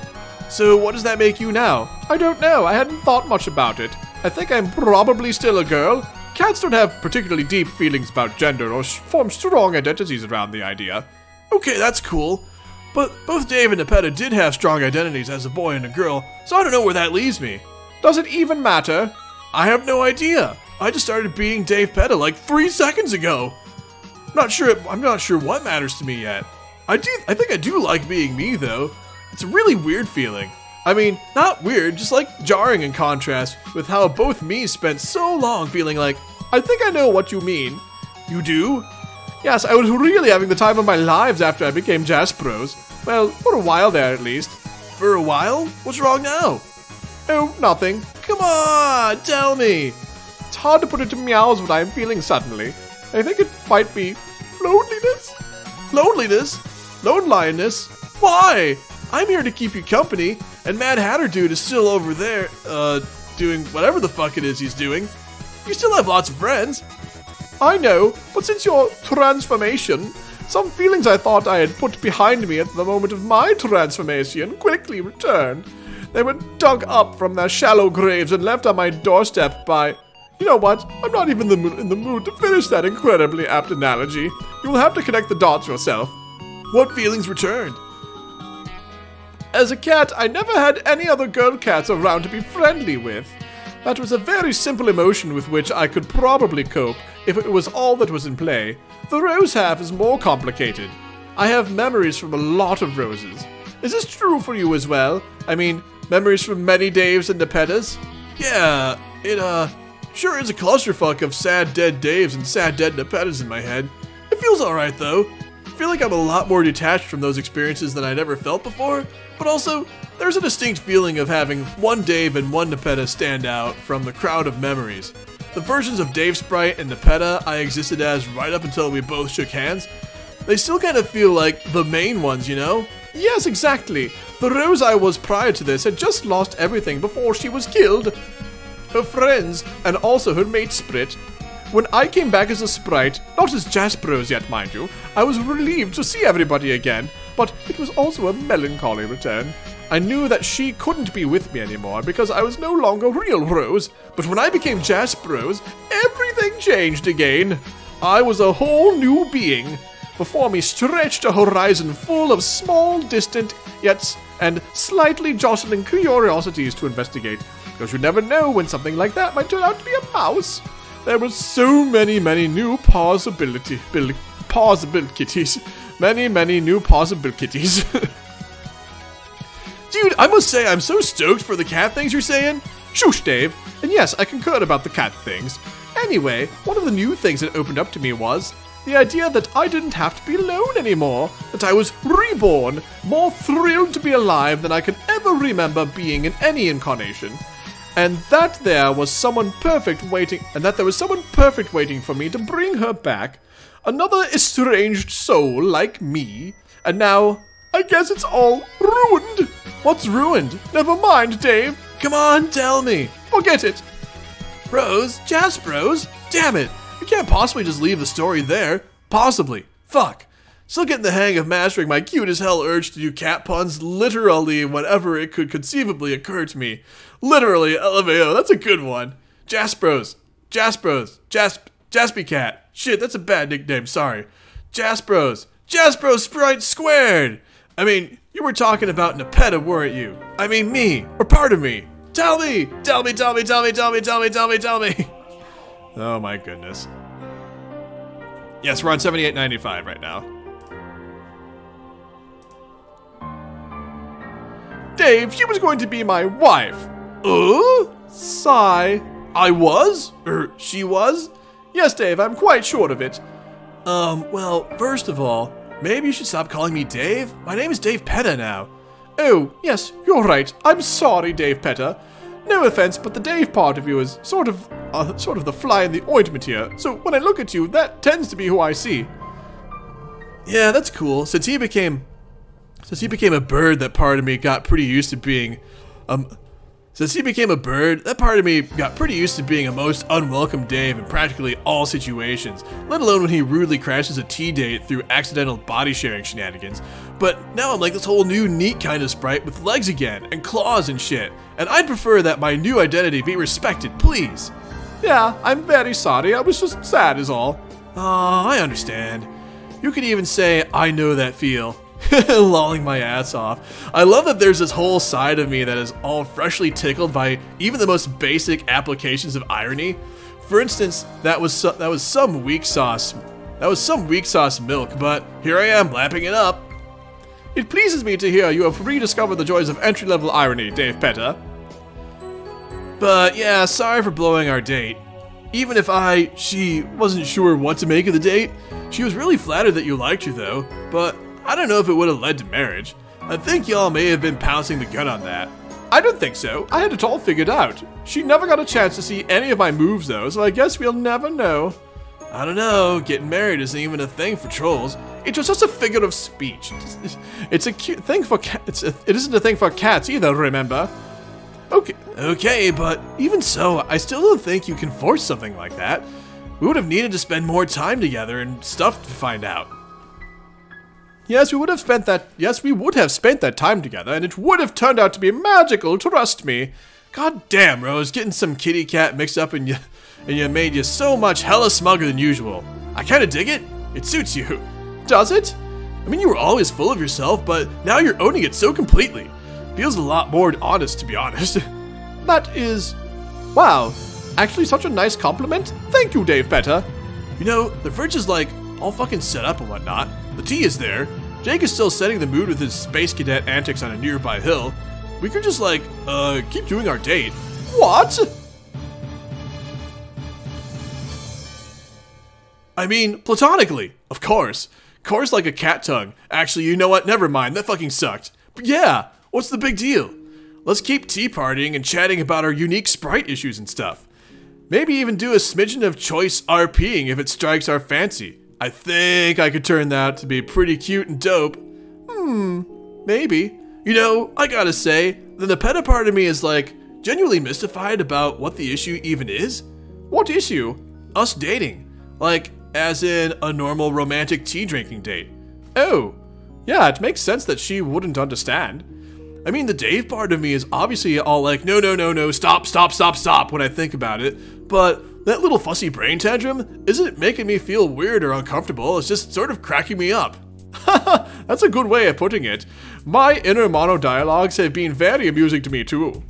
I guess I'm still just a bit uncertain about my nature and my beliefs and whatnot. What about you though? You're part cat, so how do you really feel about that issue? I mean, as far as both sides of me know, cats aren't too concerned with that, right? After a while, they don't see brother and sister kitties. They just see more kitties who are just like all the other kitties. There's such a potent force within me that squirms at every word of this train of thought, Davepeta. Good grief, Rose was such a stuffy girl, wasn't she? Yup. But yes, you are basically correct. Asking the Jasper's half about this issue would be like showing him two slightly different gray swatches and asking his opinion on which color to paint the observatory. So to answer your question, I don't know. I really don't know about any of this. My dreams of having a beautiful troll girl for a wife were dashed moments ago, so I have been speaking from a despondent state of mind since you came into existence. But maybe what you're saying makes sense. I'll need some time to meow it over. Meow. So good. That was supposed to mean mole, right? Yes, Davepeta, that meant mole. But yes, I have to agree. There's so much to figure out now. Should be popping my jumbled sprite brain suddenly. Popping like a bunch of silly gophers out their fucking surprise holes. Want to murder them gophers? Because instincts? But mainly that is just a metaphor for understanding gophers. Want to like get myself. About how we help each other get ourselves. But whoa, non-suggestively. I knew you weren't being suggestive. Chill out. Meanwhile, what is Jake doing? So, how would you like me to help you get yourself? I don't know. When we were on our date and you were talking about me and stuff and I was acting all embarrassed, that was pretty cool, or at least Davepeta thought so. You mean about her liking car cat and such? Yeah. You know what's crazy is, even in my new form, I don't even feel conflicted about that. it sort of feels right still. I would have thought it'd be a mess of contradictions about that, but nope. Weird, right? If you say so. Not that I'm saying I should act on that or anything. It's like you were saying about the odd rose out, about being the odd rose out, and when you got jaspered, everything changed. These are brand new lives for us, so it feels like I should try to leave the old stuff behind. But that means I also got to figure out what to do with my life now, or my pseudo life, whatever the hell it is whatever the hell it is you have when you're a sprite squared. Then what do you want to do with your pseudo life? Oh man, you're gonna think I'm crazy for even saying this. I already think we're both crazy. I have this weird urge to go fight Lord English. What the fuck? I know, right? I'm just strangely drawn to the idea. I wasn't at all before I was a really depressed bird version of Dave, and Davepeta didn't even know who he was until recently. But now it sounds cool suddenly.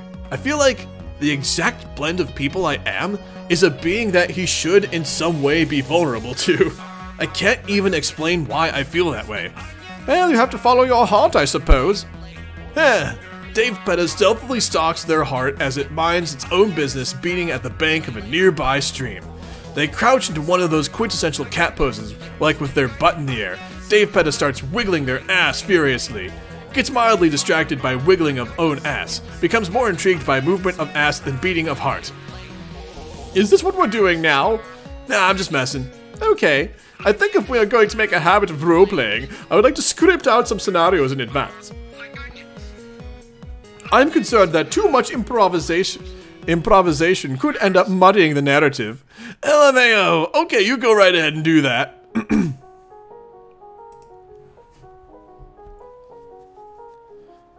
Oh, good point, Ignatus. Yeah, Lord English is part Equius, so confronting someone who's part Davepeta, there is that dynamic there. That makes perfect sense.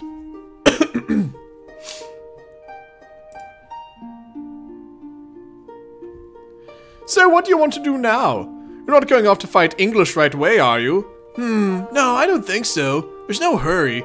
The dude's whole shtick is being basically eternal and always being already here or whatever, wherever he is. I guess, in this case, I guess it just means out there somewhere.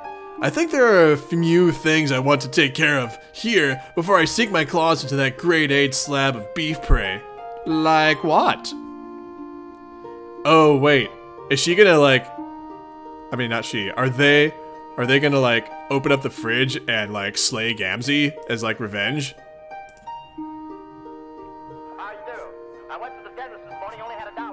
Maybe not. I'm just, like, I guess wishing that would happen. There's somebody I'd like to catch up with first. Who? Just a couple of bros from the past.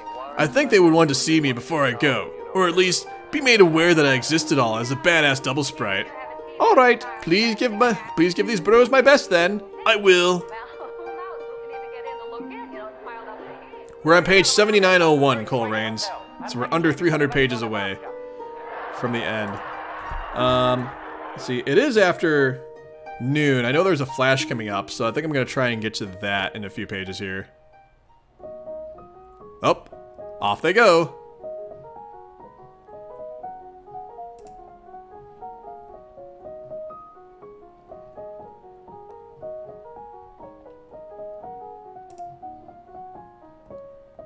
Ah, there's Arqueous Sprite.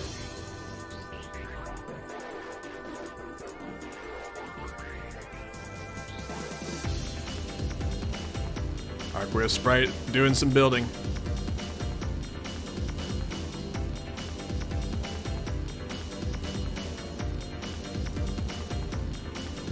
Oh, that's gonna be interesting because, like, Arqueous Sprite is part Dirk's autoresponder and part Equius. And then we've got Davepeta, who is part Dave, and part Bird Dave and part Davepeta. And, like, they all have, like, their own... My goodness. What is going to happen?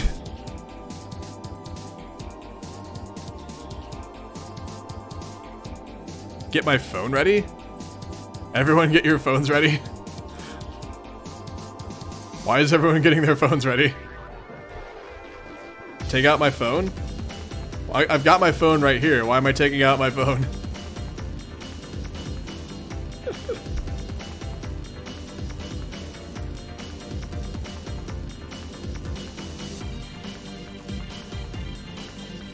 Oh, holy crap. So what's happening here?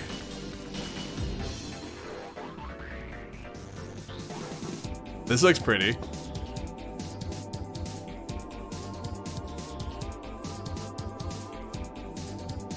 So Arquia Sprite is admiring his work, and here comes Davepeta. Getting closer.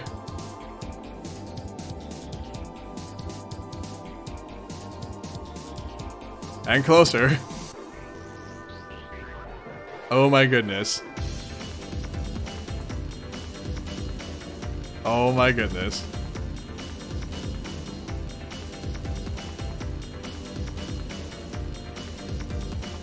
Oh, and Dave and Dirk are at the bottom of this tower too. Oh my goodness. Damn. And I thought our houses were pointlessly tall before. It just doesn't stop from keep constantly getting more and more vertically enormous. Shit is downright precipitous at this point. Like, upways. Yeah. We made sure as fuck not to come right out and literally describe that building as tall. Hell yes. Who needs small and serviceable adjectives when the most ass-backwards way of saying a thing is right there, tantalizingly hidden within the vast ocean of language, like a treasure in a huge shitty clam? We are way on the same page philosophically here. Who is surprised by this? Zero people is who. Sounds like a club for losers to me. They're lucky they don't have any members, otherwise they'd be all lame as hell. Yeah. So, why do the houses need to be so tall again? I never actually understood that. Except to reach the gates, but once we all figured out how to fly and shit, that became so pointless. Yeah, after a while in the game, building kind of stopped mattering. Except near the end. Getting them to the top is just a point of completion. Then you dump the grist rig on top of it, apparently. That lets the thing spray out all of the grist from the horde in the planet's core, like a huge oil derrick, I guess. Oh. How do you know this? Do you guys have like a manual or... I'm in communication with Arquia Sprite. He's working on it now. So you're in communication with him like right now? Yes, via my shades, which he incidentally used to be, like as a computer, which he lived inside as my autoresponder. Right. And why did you make that thing again? Not that you ever told me before? Again is just like a stammering tack on to that sentence so as to try to not sound too fucking rude. I don't think it's a rude question. It's perfectly fair to wonder what was going through my head when I made him. I spent a lot of time wondering about that myself. So you just straight up programmed a copy of your brain. There was some programming involved, but also a bit of cheating through the mapping of a captcha-logged ghost imprint of my brain. I guess part of it was just about trying to understand myself. But I don't think I would have put it that way at the time. For a while I insisted he was just meant to be a debate partner or some horse shit. I was pretty young and had some stupid ideas, about irony in particular, but also a lot of mostly faux intellectual thoughts on a wide variety of topics, like philosophy, consciousness, programming, identity, history, ancient pop culture. Really it ran the full gamut of pretension. Not that I don't still find that stuff interesting, I just like to think I'm somewhat less full of shit about it all now. Yeah, me too. I mean, about my interests and stuff. Creating him was an interesting exercise, I guess, but over the years I came to see his development as one of my biggest mistakes. He sort of turned into a monster, but I could never bring myself to get rid of him, or even really blame him for being an asshole, because he wasn't actually that different from me, like, by definition. He seems alright as Arqueus, though. At least it keeps him busy, obsessing over his muscles, asking for milk and shit like that. I guess I started some projects I regretted, but nothing like making a milk weirdo eventually exist. Sounds fucked up, but it is also kind of an awesome story in its own way. I guess so. Maybe I'm lucky I was never that good with computers. Now, computer art, that's a different story. Okay, it actually isn't. I fucking suck at that too. But damn it, I try my best and make some magic happen, at least in my own mind, so maybe that's good enough. It certainly worked out for you in my universe. Yeah, I mean, I did capture log my own ghost brain once, but I didn't know what to make of that, and thought it was kind of weird, so that never really went anywhere. Probably for the best. It definitely is. tinkering with your own mind or identity or whatever, it's a dark road to go down. There are enough splinters of everyone running around and out there as it is, just as a natural byproduct of our reality. For me in particular, probably for you too as a time player. That process doesn't need to be encouraged or fucked with. For real. My bro did cool things with computers too. I mean, nothing like making a clone of his brain or anything, thank God. Just some absurd bullshit with web bots and stuff mostly to help prop up his various enterprises. You mean the porn stuff? Yeah, but with puppets, of course. It was always about the puppets. Naturally. He made all these porn bots that he would just talk to each other in a chat room endlessly. All like get each other riled up about squishy bottoms and whatnot. Actually, it was pretty entertaining to watch them go at it for hours. I think they may have been teetering on the threshold of something resembling self-awareness, except they only really seem to apply that faculty to reach even more heightened states of sexual excitement for a bunch of nude soft puppets. That sounds oddly rewarding. I mean, not to say he wasn't still a douche, but as a pastime, cultivating a group of earnest, erotic, puppet-loving chatbots sounds so much more relaxing than painstakingly constructing a version of your own brain and then arguing with it for years thereafter. Almost like tending to a little flock of pigeons. Yeah, you know, he did some cool things. It wasn't necessarily all inherently terrible. Things I would certainly appreciate under better circumstances. And he definitely had a lot of drive and also some, ideas that warranted a certain amount of respect, I guess. He just maybe should not have been allowed near a child. That's all I'm saying.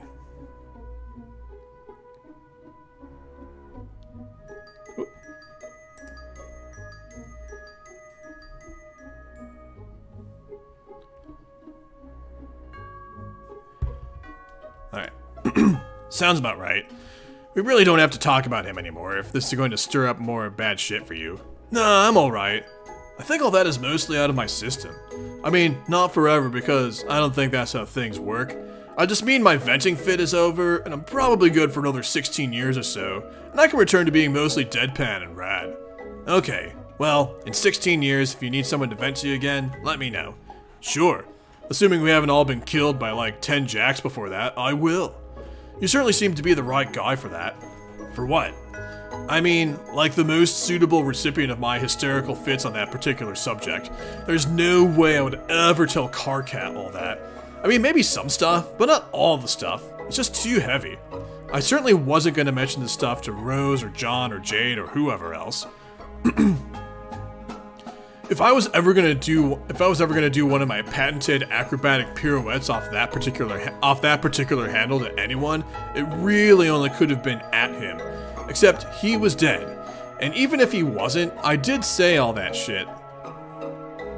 And even if he wasn't, and I did say all that shit, there's no way it would have resulted in anything resembling reconciliation, which I think was something I kinda needed, but didn't realize it. So, thank you for being a really plausible stand-in for him, who I could rip to shreds, while still being basically innocent of all that terrible garbage.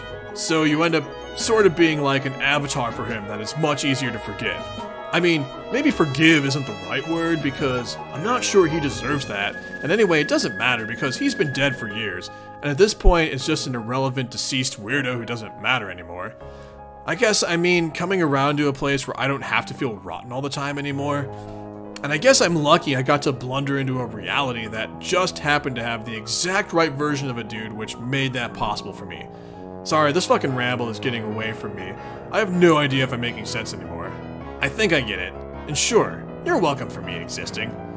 Hey, that could be like the motto on our family crest. I think it already is.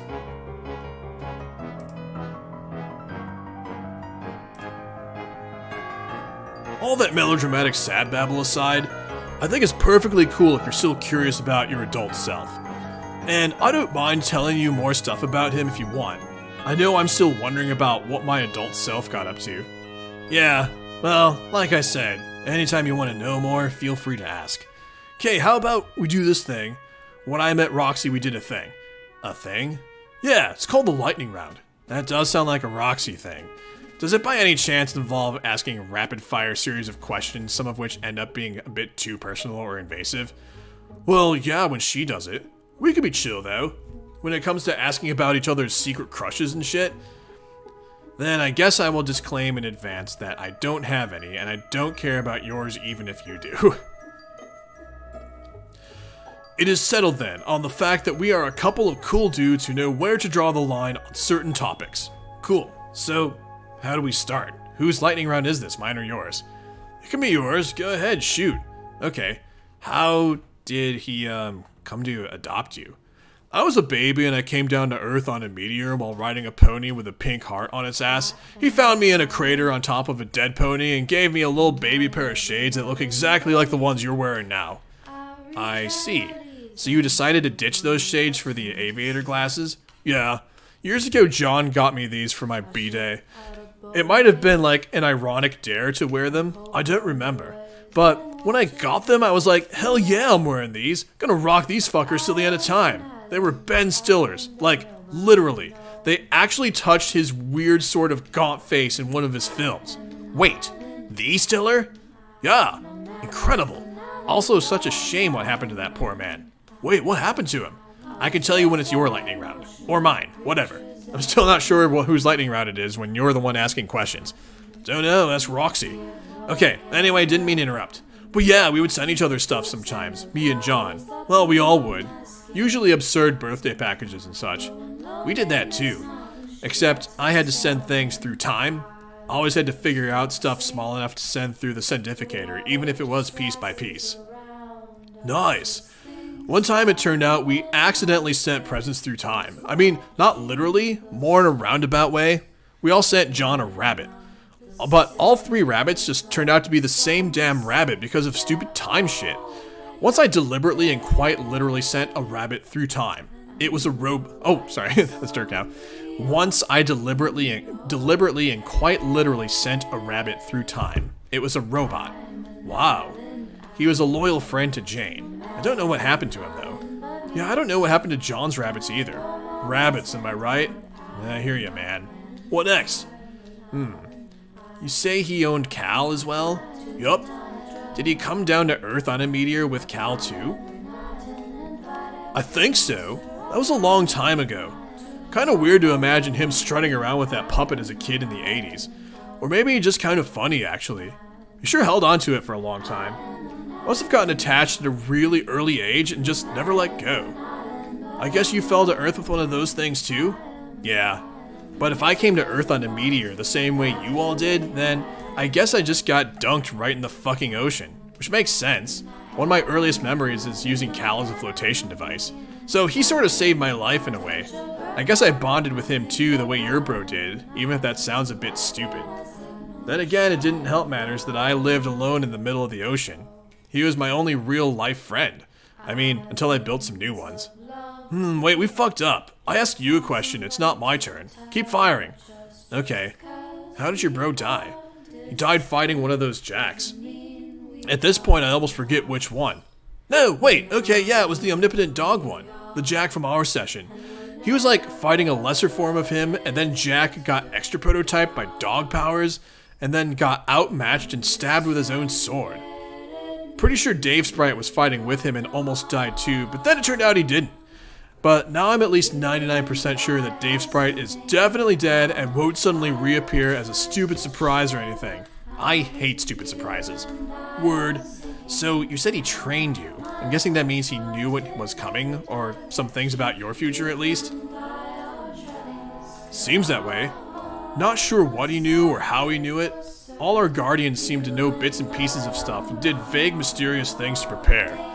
To this day, I have no idea if he was training me to fight Lord English, or even if he knew who that guy was on any conscious level. Or it was more like general purpose training to be able to survive some hard shit after the end of the world happened. You'd have to ask him, but that's impossible. I do know he managed to get the drop on a meteor before I entered the game. What? As far as I can tell, he stood on top of it and split it in half with his sword. Not to be too much of a wet blanket on that rad as fuck anecdote, but that sounds kind of far-fetched. Yeah, it does, doesn't it? But But then again, so does a baby getting dunked from space in the ocean, then floating on a weird doll and growing up by himself with no adults around. It's not far-fetched, it was pretty straightforward. I think I just found a building poking out of the water, climbed up, and then I just started foraging for food in there like a feral infant. Supplies which I'm sure your adult self must have left behind for me, seeing as he clearly must have known some things about the future too. Speaking of which, maybe it's your turn now? Man, I'm trying to get to this flash page. It's in a few pages. And I have like, I'm supposed to having a meeting with someone in like 3 minutes, but hold on a sec. I'm gonna let him know that I might be running a few minutes late.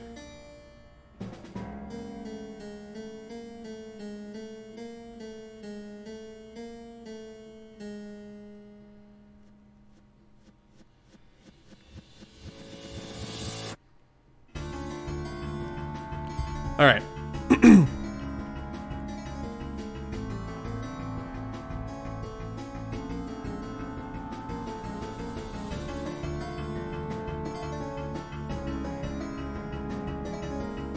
No, I want to at least finish this conversation. So we'll do this and we'll wrap up. Guys, I think I might also do Homestuck next week because we're like 200 pages from the end, but I know there's like some long stuff. So I don't know. What do you guys think? Should I like do Homestuck next week or just wait till Homestuck day? Either way, we have like 1 stream left, 2 at most. Okay.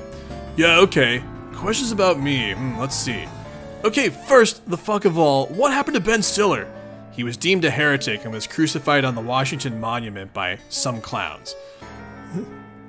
Wow. Due to his dedication to freedom and peace, he came to be seen as a martyr and then a holy figure. He was left on the monument as an example to all, but thousands of faithful gathered below to gaze up at his pious, sort of gaunt face. For years thereafter, his followers would carve stone busts of him in his memory, capturing the piercing glare of his final expression. But they were all smashed to pieces by the presidential church. That religious movement didn't last very long. Rumor has it the Batter Witch had a lot of experience crushing righteous insurrections. Did my adult self get pissed about Stiller? I bet he got pissed. Yeah, there was a whole series of final insults that led to his act of rebellion, instead of just producing subversive media. At one point, the witch remastered all of his films to clean up all the shitty artifacts, and then released them in stunning high-def quality all over the world, using a rational business model and everything. That really set him off. What the fuck? How fucking dare that woman? So then he tried to kill the Batter Witch, right? Who is the exact same alien as the Condess in this session? Yes, same one. And yeah, he teamed up with Rose from the same era. They supposedly put up a good fight, but both died. So, does John know that he is literally about to go fight Betty Crocker yet, or what? I have no idea. I really don't know John at all, or any of your friends. I know Jane was the heiress to the Crocker brand. Obviously, that is her name after all. Was John the heir to that empire in his universe? Nah. I mean, not to my or his knowledge. He just fucking hated that company for some reason. I think his reason was literally as mundane as just being slightly overexposed to cake. That's classic John though. He doesn't get pissed about anything except for the absolute dumbest shit. But I guess his instincts were right in this case. Maybe we should just not tell him that he's fighting Crocker. I think the poor dude has probably had enough mental breakdowns for one adventure. We all have. I'd like to get to know him, not to mention Rose and Jade. Would have been nice to hang out and chat, in a circumstance where we weren't supposed to prepare for an imminent deadly struggle. Yeah, well, I guess we could have hung out there a few minutes longer. I mean, you wouldn't have got much out of Jade, who is stuck in perma nap mode, just like old times, I guess. Huh? She used to sleep a lot. Ah. But yeah, there wasn't much time except for like a bunch of heys and oh nice to meet yous. And also I think I would still have been a shitty train wreck socially if we all just hunkered down right then and were then and there for another extensive round of freestyle pal talk. Right, I was kind of nervous about lingering there for more than a minute too, mainly because of Jake. I didn't want to make him uncomfortable. I think I've done enough of that. I guess Jake was kind of like your John of the group, huh? Wait, that was a pretty dumb observation, never mind. Yeah, sounds about right. Seems like John was your close buddy growing up and Jake was mine. John and John and I never really had anything like a falling out, except for not talking to each other for a few years on account of being on a meteor and a boat, respectively. But I guess you two had some buddy troubles or something. Yes, a lot of buddy troubles. I vaguely touched on it earlier. I was a really bad influence in his life. What happened? A lot of things that were mostly my fault. Basically, I think I bullied him into dating me, although I had plenty of help from my autoresponder. There were a lot of insane plans that he hatched on my behalf, but in fairness, I went along with them. To this day, I can't really tell how much of that bullshit was his doing and how much was mine, which I've just covered up through denial or selective memory. Wait, you dated Jake? Yeah, that didn't last long though. It was really lopsided and kind of forced. So you... What? Nothing. I think we're breaking one of the rules here. This tangent got too personal. Oh yeah, I forgot we weren't doing that. Alright, cool. I just saw the responses in chat. Yes, I can do Homestuck next weekend. Anyway, let's see how much there is here. Okay. Anyway, carry on. You were asking about Adult Dave? Yeah, so that covers how he died, taking a futile stand against some unbeatable foe. Can't say I'm too surprised about that, cause what else is even new? What about his early life though? Guess I arrived around the same year my bro did in my universe. Just came down on the same dead horse I rode in on, into a world full of opportunities. How did I get started? His early life isn't well documented. There's hardly anything to read about him until he broke into show business with a few obscure projects at the turn of the century. It all snowballed from there. I guess the one thing we know for sure is I didn't find a kid in a crater and take him under my wing. That was probably for the best. Maybe it's better that most of his story is left to my imagination. Kind of like how you said you spent a lot of time thinking about him, filling in the gaps of his ridiculous exploits. Right. There's certainly a lot of lore to work with, urban legends and stuff. Like what? Actually wait, don't tell me. At least not now, maybe down the road it would be cool to hear some. I think I prefer to fill in the blanks myself for a while. Really it sounds dope as hell to imagine that sort of blank canvas life. Dropped on Earth as a kid in the 70s or 80s or whatever, with no bossy adult to reel me in, and just having to figure stuff out. Especially knowing that many years later it all worked out okay. Really wonder what I did. Was I like some homeless 80s ragamuffin? Jesus Christ, that sounds fairly adorable if so. Maybe I slept in an alley on a bed of Rubik's Cubes and Alf merchandise.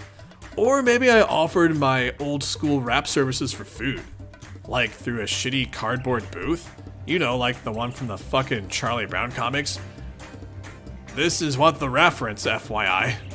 Yes, nice.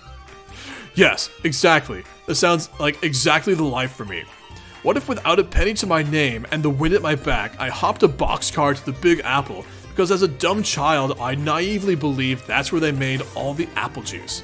I'd be sorely disappointed when I got there, but it wouldn't matter because I'd probably scrape together a living on off Broadway, like making shitty cartoons on stage and saying, "You guys, this will be so much funnier once the internet happens. Trust me." Then the aristocratic patrons of fine theater just shrug and dump their shillings into my orphan hat. It sounds to me like you've been reading up on the urban legends already. How much we got here? My goodness, this is a lot. You know what, guys? I think I actually need to stop. I really wanted to get through this whole conversation in one go, but I actually really do need to get going. So I'm going to stop here. We will pick up the rest of this conversation next time. And then we've got 2 more Homestuck streams till we get to the end. So anywho, I'm going to drop in a few links and then we're going to take off. We got Discord, got social media, and also got Doggy Instagram as well. Thank you, friends, for hanging out with us. We'll do more Homestuck next weekend, the penultimate Homestuck stream. And then 2 weeks from today is Homestuck Day, where we will finally get to the end of Homestuck. Bye, friends. Take care of yourselves. I'll see you later.